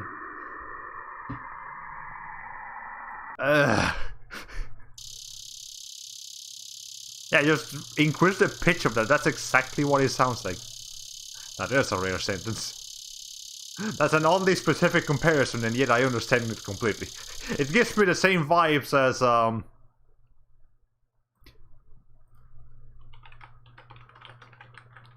if I had a nickel for every time some happened, I'd have 2 nickels, which isn't a lot, but it's weird that it happened twice. It's just that sentence. Okay. Does this count as anti-ASMR stream? More or less at this point. Let's just hear this one.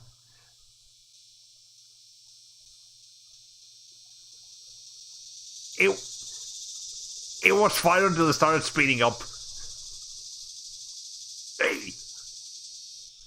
Oh, this is an ugly motherfucker. What do you sound like? Oi! I'm calling you the Doom Guy, Cicada. This is the fucking Doom. You could I actually thought this was gonna be like the Doom soundtrack for a second.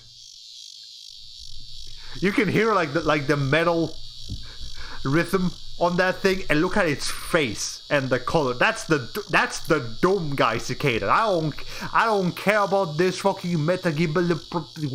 That's the Doom Guy Cicada. You cannot change my mind. All right, whatever. You know what?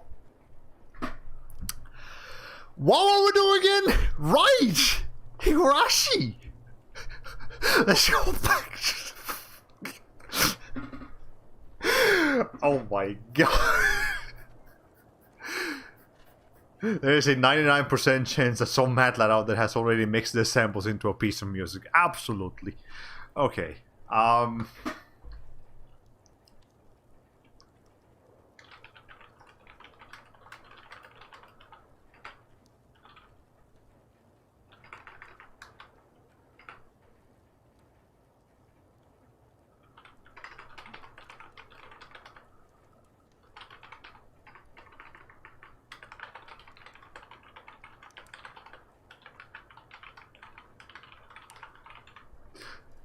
Okay, there we go. That's all I really need to say about that. Okay. Anyways, back to the Backloggery. What we're doing here. Hydrophobia. Prophecy. Okay. I think I know the story with this one. So there's the original Hydrophobia was just called Hydrophobia. And he had books. It had problems. Not cicada books. I mean, like actual books. Like, well, I mean, actual books are insects. I'm talking about computer books. Like, okay, basically it was a mess. and I think they fixed some of it. They fixed part of it with hydrophobia something, not prophecy. There was another version of hydrophobia, and then that version still had too many bugs, so they fixed it again. And that's hydrophobia prophecy. I believe that's how it went. So like instead of just patching the original, they kept adding like new versions of hydrophobia that were just more fixed versions than the previous one. And yeah, I believe that's what they made. Okay. Oh, they made a mistake. Then it's actually arachnophobia, or at least it's entomophobia. And very, very dumb thing about hydrophobia. Like, even this version, I believe, is still very broken in comparison to, like, what it should be. And also very dumb thing, despite the fact that the name is hydrophobia, and the main character has hydrophobia, this girl, she has hydrophobia, she's also a very good swimmer. Like, there is swimming in the game, and she can swim very well, despite having hydrophobia. I don't think this delivers well with the message, but okay, whatever. I remember when it came out, there was a lot of comparison to it and Uncharted, because it basically looks like Uncharted. There's a lot of climbing and scripted cinematic events and shooting people. That's a lot of games from the late 2000s and early 2010s. That's like half of the games from back then. I smelled the work of a devil fruit. Absolutely. Okay. Anyways, hydrophobia prophecy. Let's go ahead and add that in. Hydrophobia prophecy. As far as I know.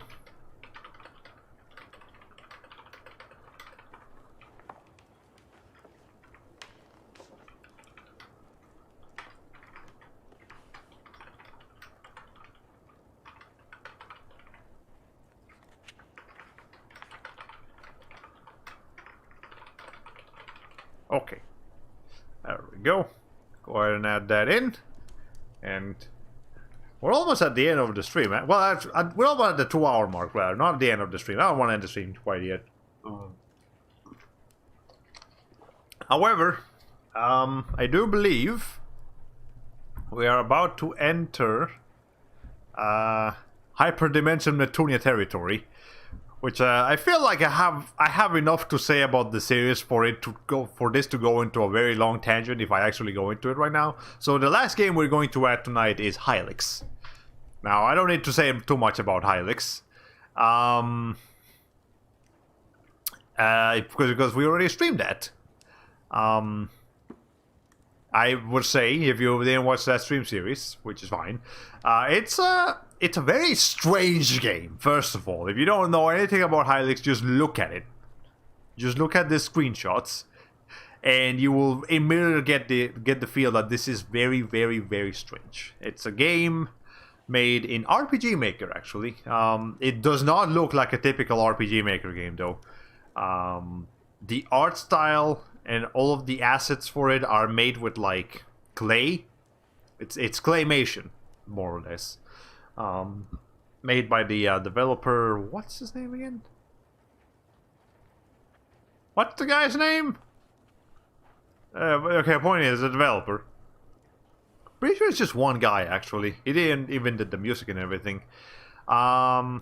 And it's an RPG. It's very, very short. We finished it in 7.5 hours, but you could probably finish it even shorter if you don't spend too much time like messing around with NPCs and stuff.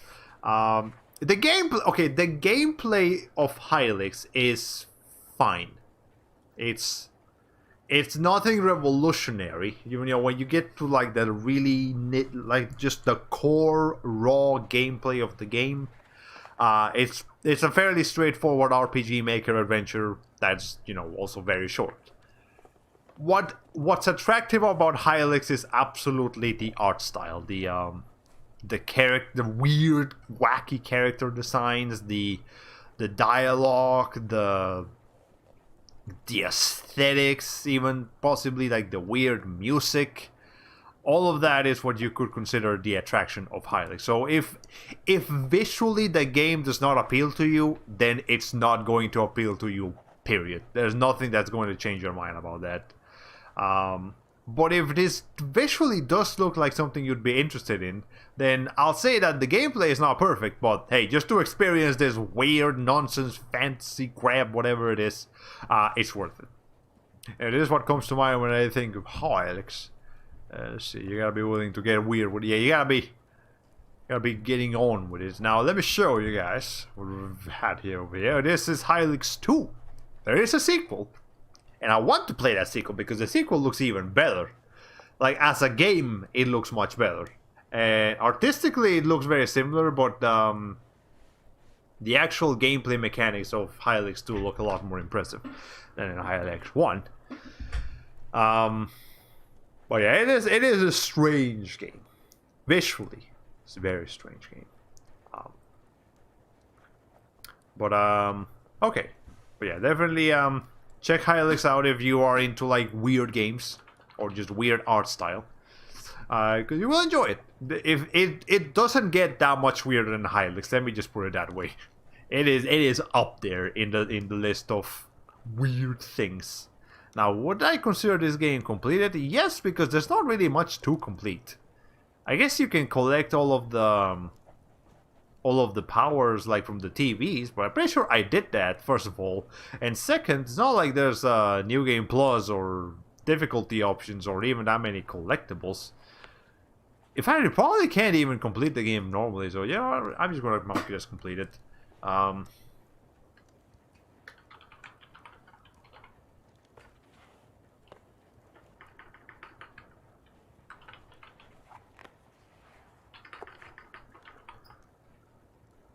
The art... Would it be art style that we're talking about here? Probably. The art style is...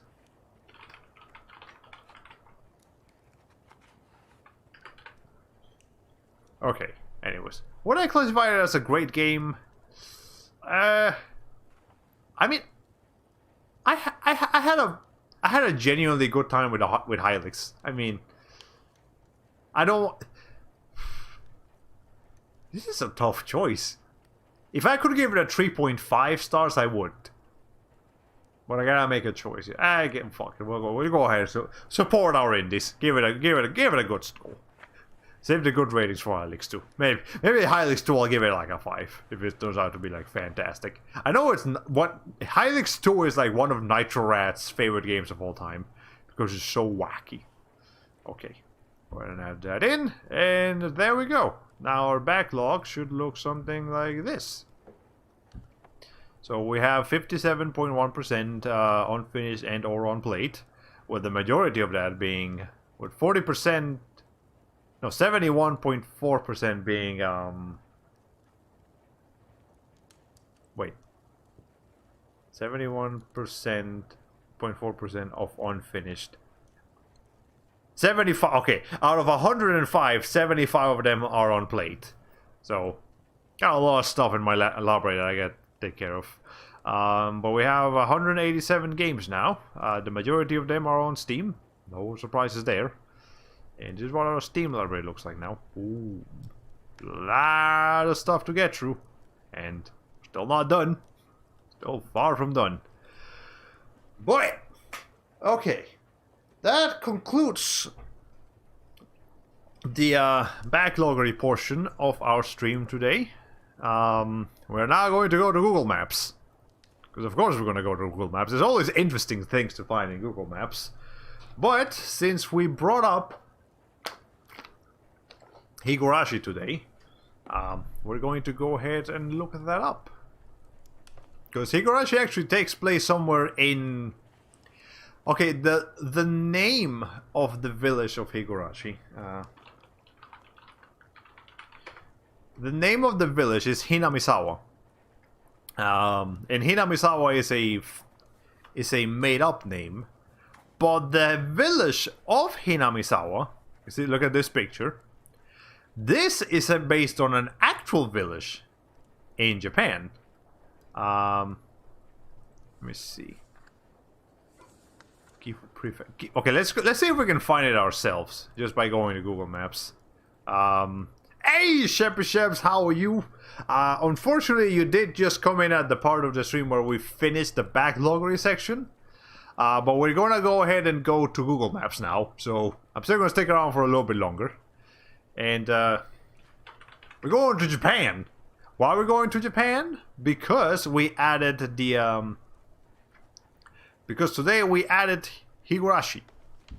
And Higurashi takes place in Japan. More specifically, like an actual specific area in Japan. Okay. The Gifu Prefecture. Let's see if we can find the Gifu Prefecture. Okay. Gifu. There's Gifu. So, Gifu Prefecture is a central Honshu, Japan's main island. It's home to traditional mountain villages including Gujo Hashiman and the skiing destination of Takayama. The city of Gifu, the prefecture's capital, is famed for cormorant fishing to catch trout, while the Nagara River Ukai Museum in town demystifies this ancient sport. Above town, the reconstructed Gifu Castle topping Mount Kika Mount Kika offers far-reaching views. Okay, that's a mouthful. But we are not going to a city. We're going to a town, to a little town. Why are we going to Japan? Because we spent 30 minutes talking about listening to Japanese cicadas. In fact, I still have the freaking cicadas around here somewhere. I believe. Maybe. Hold on. Okay, let's bring out the cicadas. We also listen to American cicadas. American cicadas suck in comparison to Japanese cicadas. Oh, we also watched a video about the freaking play Nickelodeon All-Stars. That's the thing that happened. Okay. Anyways, there's a specific village where that takes place. Shirakawa-go, here. Shirakawa-go is historical village in a remote mountain area featuring traditional gas-hole style farmhouses. Gotta go to bed now. Have fun with your box. Well, thank you for dropping by the stream nonetheless. Appreciate it. And have a good sleep. But okay. Historical glass. Let's see. There should be a shrine. Shirakawa House, tree house. It's almost cicada season next year for us. Yeah. Well, actually, we had some cicadas over here in the States like a month or two ago. But anyway, let me see if I can find like the specific spot where this takes place. Okay. Switch to satellite view. I need to find the temple of Higurashi. Hold on, let's let me see. Yeah, so here's what it looks like when it's snowing. Gotta find a picture. Gotta find a specific picture. Let me see if maybe the picture will tell me where that is. Oh, there's a river. Pretty sure the river comes up in Higurashi a lot too. I'm actually kind of surprised that they decided to call it Hinamizawa in Higurashi and not just keep it as Shirakawa-go. But there we go. I believe this is where we gotta go. Okay, Shirakawa-go historical. Castle houses. Nah, it's definitely like a mountain overlooking the village. Oh, there is shrine. Hold on, let's see. Maybe over here.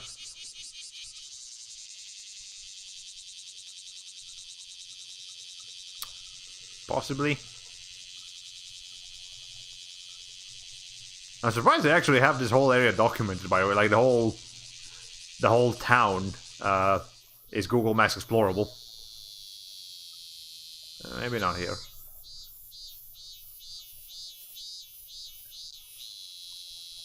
Let me see. Mountain, hold on.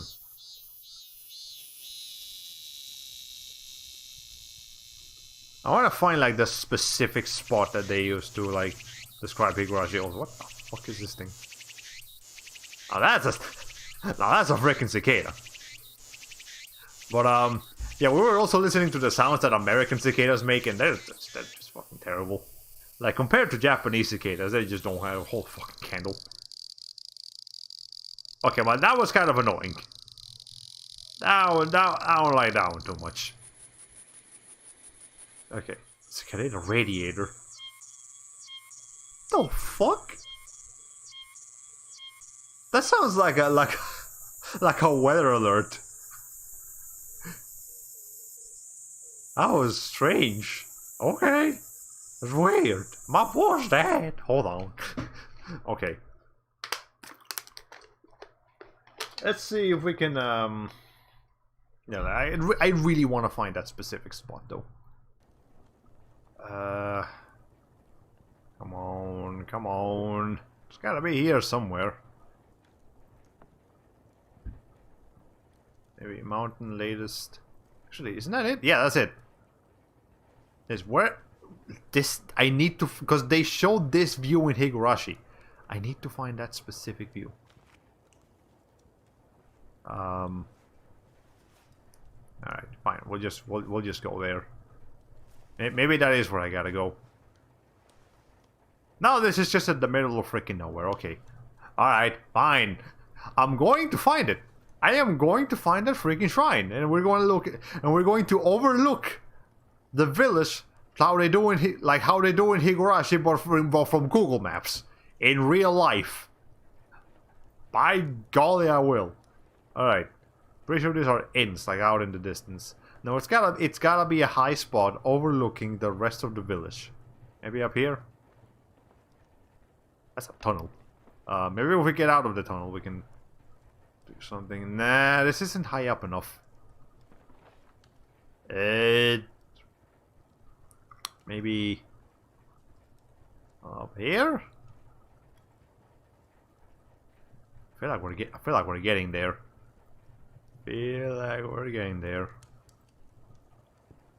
Or maybe not. Hold on. Oh.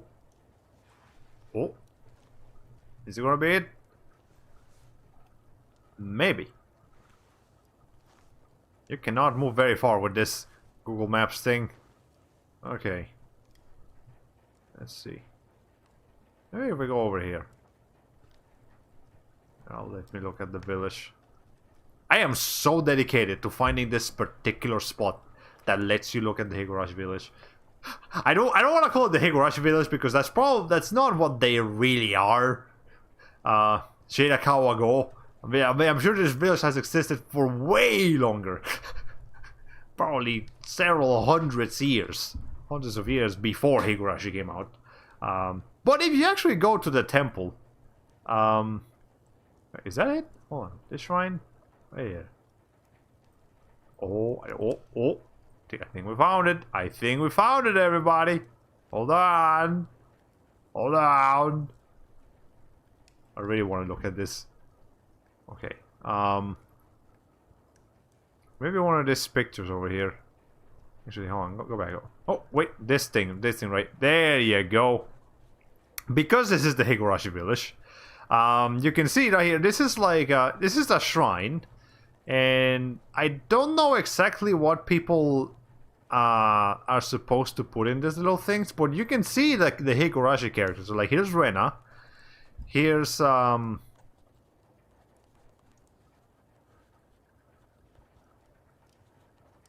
the fuck is her name? Blue hair girl. What's her name?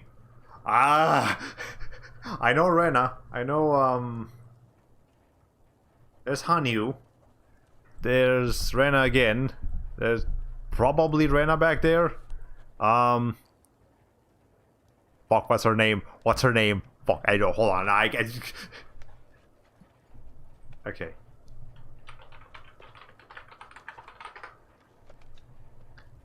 Rika, that's her name. Okay, Rika. Yeah, you're probably gonna see a lot of them. You can see Rika and Honey over here. Yeah, there's a lot of people that specifically come to this village because of Higurashi. So even if it's not the Higurashi village, I'm sure tourism on this particular village skyrocketed after Higurashi. Because look at how popular. Look at how popular. Look at how many people come here specifically to like drop their drawings of drop their Higurashi fan art. They've got their own little pixie world over here. Okay. Well, let's see. I want to go to this spot right here. That's not really what I wanted to see, but this works. There's a much more high definition picture for sure. Okay, let's try over here. Maybe this temple is not from where they overlook the rest of the village.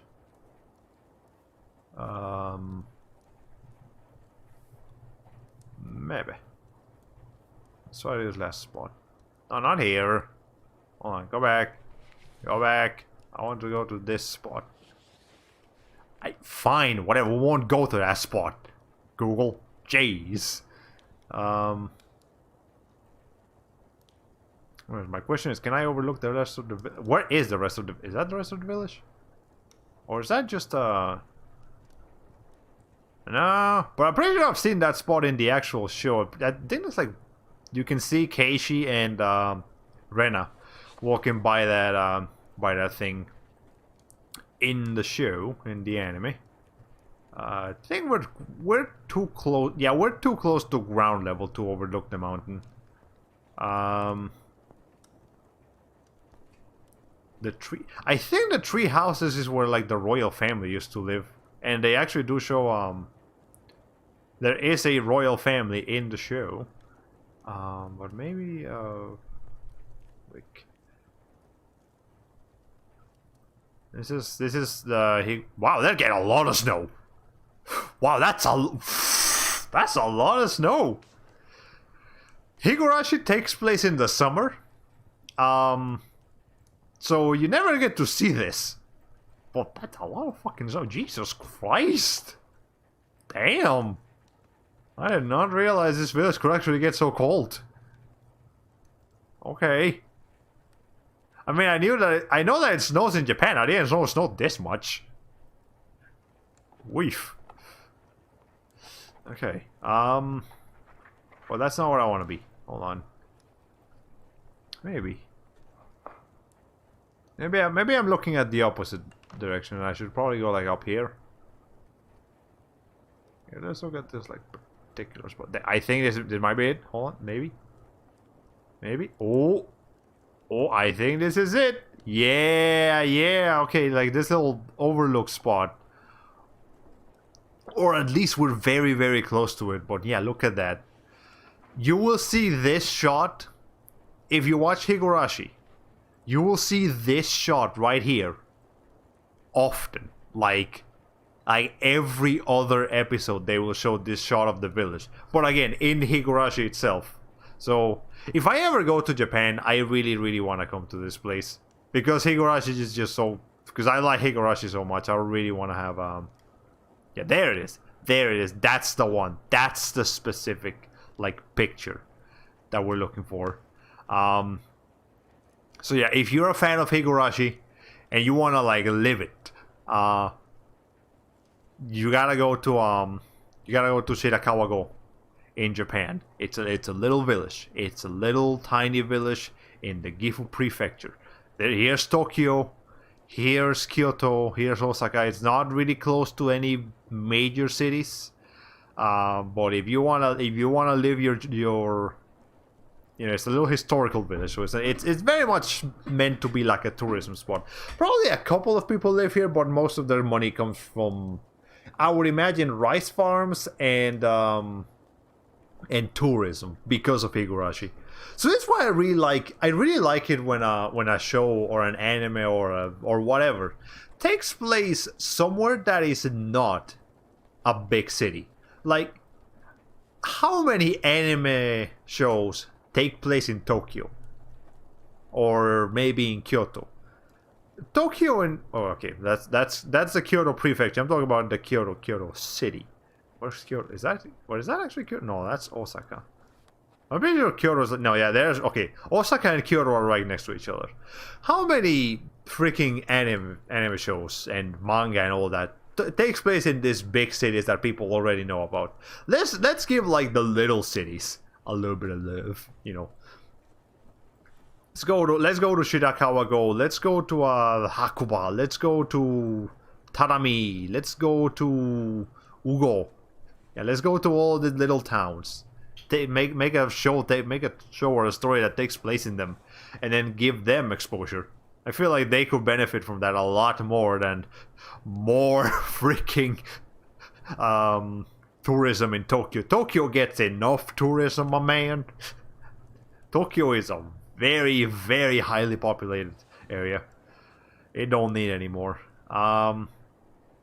Now, I do want to go to Tokyo. I'm not saying that don't go to Tokyo. I do want to go to Tokyo real bad. But I want to go to other places in Japan besides Tokyo. I want to go to the little places. Or like maybe like the mid-size cities. Actually, I would personally say that more than Tokyo, I would like to go to Osaka. It's one of the...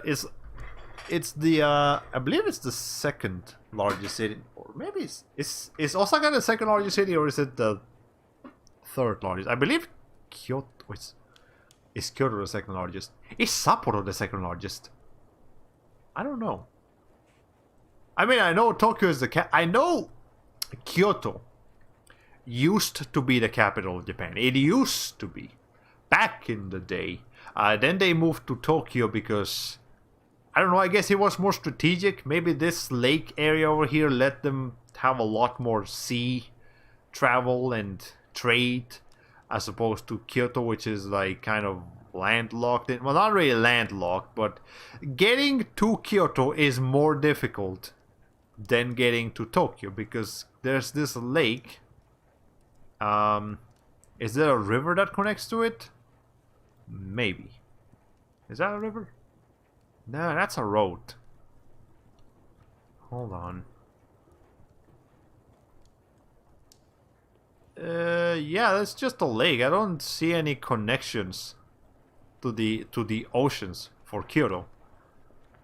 Yeah, so in order for sea travel to be efficient in Kyoto, they would actually have to essentially get to one of these port towns and then transport all of their stuff from over here to over here, as opposed to Tokyo, where you can just and there you go.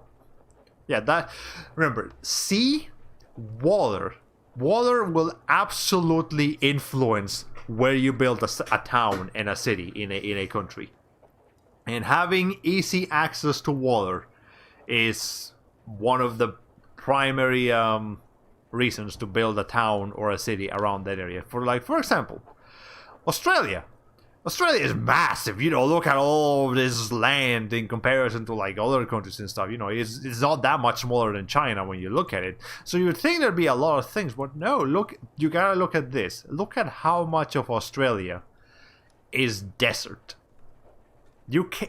It's a huge country, but you can't really do too much with most of it. And as such, look at how the territories are split. So there's Victoria, there's South Wales, and there's Queensland, but the states or the territories in Australia are very, very large because they're very, very sparsely populated. There's really not that many people here. Like, okay, we do have this connecting road that connects the north and the south, and down here in the middle, not this, but yeah, look at what this looks like. It's a whole lot of nothing. Here's a guy, dude, taking this picture. It's a whole lot of nothing. Probably not that much water around. Believe the only place over here is like Alice Springs. Is about the biggest town you can probably get in mid Australia, or maybe I don't know for sure, but it's probably one of the bigger places in like mid Australia. And I imagine the reason for this is because they probably have a river around here somewhere. Maybe this gap. Emily Gap. Maybe there's some water in there. Or perhaps Mount Jones. There's gotta be a water reserve around here. They wouldn't build a city if they didn't have access to water somewhere. There's gotta be a river. There's gotta be maybe over here. Yeah, springs. Like maybe yes, you can see kind of like some water reserves over here. So maybe there's like underground canals that they have for the city. It might not even be much of a city. It might just be like a town.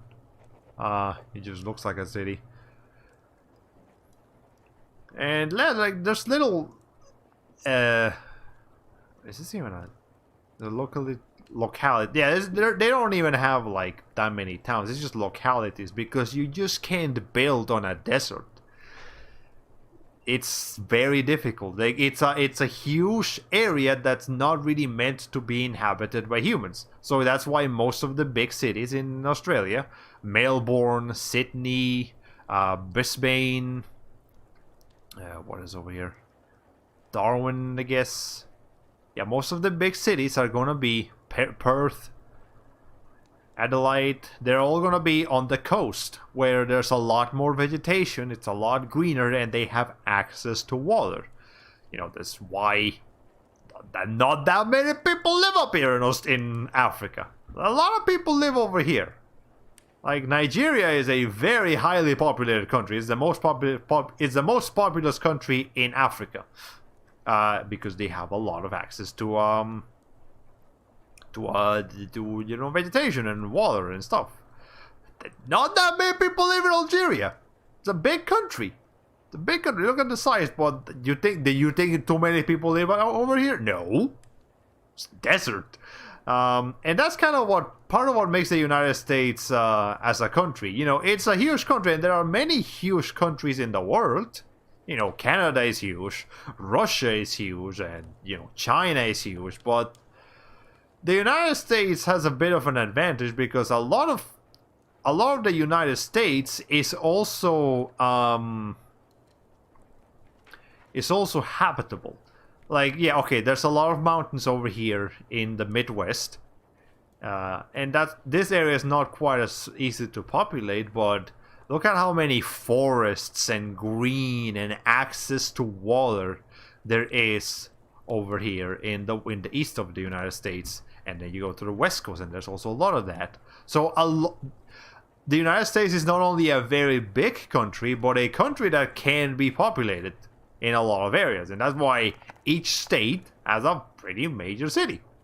You know, like over here north, they got like this giant lake. Lake Michigan, they got Lake Superior, Lake Huron, the three big lakes. The Great Lakes, I believe is what they're called. Yeah. And then, you know, compare that to Canada. Canada has even more land. But nobody lives up here. Very, very small amount of actual, like, towns over here in this parts of Canada. Like Baker Lake, okay. This might be a little town. It's a hamlet. It's not even much of it. They got an airport. Can we even go over here? No, Google Maps doesn't have a spot for it because nobody lives up here. Alaska is huge, but like, who's gonna live up there? You gotta think about that when making a country. You know, Russia, this area is too cold. Nobody lives up here. Everybody lives like over here. China, look at how much of China is desert, and like the northern side of China is very, very dry. Despite that, they built Beijing over here. Despite that dryness, Beijing is right here up in the northern part of China, but well, there you go. That's just weird things about the world. And yeah, that's why, you know, a country might be small in size, but that doesn't mean it's small in but maybe if a lot of area in a country is easy to populate, easy to build on, then you can have something like South Korea where, you know, they've got a fair amount of like green, and I don't think they have that many mountains. So despite overall being a small country in terms of like its size, you can have pretty big cities and a lot of cities in the country of South Korea. Okay. Yeah. Anyways, I think that concludes our stream for today. We had a lot of fun going to Google Maps. Oh, actually, before I end, I want to show you guys the ducks. I found some ducks. Like a lot of freaking ducks here in the Midway Atoll. I don't know. This is like a little reserve. Yes, it's a wildlife refugee for Hawaii, and they got a lot of birds. There's a lot of birds in this Midway Atoll in Hawaii. Look at all them birds. Gee, what are these? Are shoebills? Are they shoe? I think these are shoebills. Hold on, let me actually look that up. Well, they can, no, they're not shoebills, but there's a, whatever these are, there's a lot of them. There's a whole lot of them. Go anywhere, it's just filled with these creatures. What do they eat? There's gotta be a lot of bugs in this island for it to justify having this many animals. Let's go over here. Yeah, just anywhere you go. Here's some. Are these the same kind of birds or are these different birds? I don't know, but like it doesn't matter. Everywhere you go, I think these are sparrows actually. Everywhere you go, it's just birds. Everywhere. Look at them. Look at how many of them there are. I want to go here just to look at the birds. There's so many birds. And there is actually a little airport here and everything. So you can actually go here.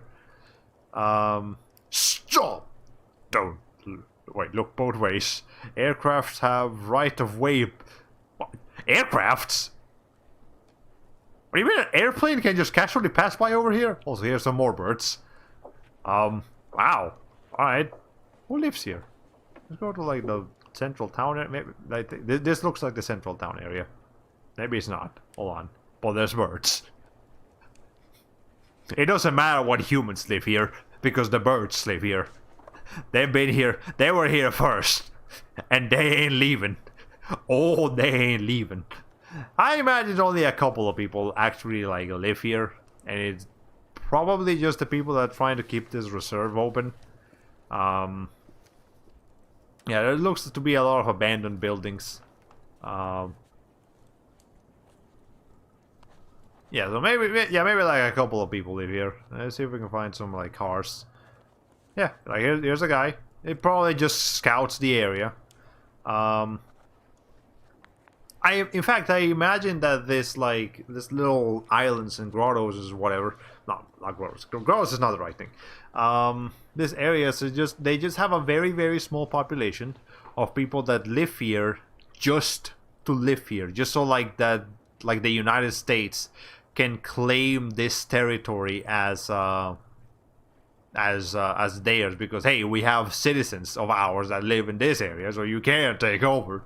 You can't claim that. We claim that first. Now, you know, I mean, they probably don't even have to work, and they just get like food rations, probably internet as well. But yeah, like let's see if we can identify this. Sand Island Midway Islands. Okay. They don't even have a summary. It's just we just got a review from James Roberts. This flight back from Korea. Cool, but I wish it was part of. Is it not? Is it not? Okay. Well, there you go. I guess it's not part of Hawaii. What's this? Hey, what's going on here? What is this part of the? Is it? Did we find Cthulhu's home? No, wait. Cthulhu was living in that place where they had like fire underwater. Legal version of calling dips. Okay, well here's a little area. What is this? Ew. Oh, they got more of the birds. I guess the birds kind of live in this entire area of the United. I don't even know if it's just the United States or if it's just autonomous regions. Isn't it just? Wouldn't it just be fine if this was just an area of the world not conquered by humans? Like, do we need to own everything? No. Okay, like who needs to own this? Nobody needs to own that. What is that? A seal? Is that a seal? Oi! Did we find Nene from Hololive? I think we found Nene from Hololive. Wow. Okay. It looks like it's gonna rain. But not wait, no. Look at that sky. It's dark. But not cloudy. Wait, what the fuck? Huh? Why is the sky dark? But like not nighttime dark, because like the sun is right there. Are these the shadows of the clouds making this area look dark? Oh. You know what? Maybe this is Cthulhu's home. Okay, you know what? I think we've had enough fun for today. Alright. Next Tuesday, July 20th, that's when Chris Tales comes out. It's the portal to the VTuber world, yeah. So Tuesday, Chris Tales comes out. I don't know if I'm going to be able to stream on Tuesday. I am working that day and the next day. So if I stream, it would have to be at nighttime. But I do want to stream because Chris Tales. And I've been hyping this game up for like 3 months already. So that's gonna be the focus of next week. We'll probably still do one of these streams, and I'm still gonna be working on art and maybe on art streams between now and then. But yeah. So that's the goal for next week, Chris Tales. And yeah. Probably all I really need to say about that. So hope you guys enjoyed the stream. Wow, just in time too. This literally just ended. Okay, hope you guys enjoyed the stream. I'll catch you next week for some Chris Tales. That's gonna be like the main focus on the channel until we're done with that. And yeah, have a good rest of your weekend. Have a good day at work, and whatever else you're doing, have a good one. See you guys next time. Bye bye.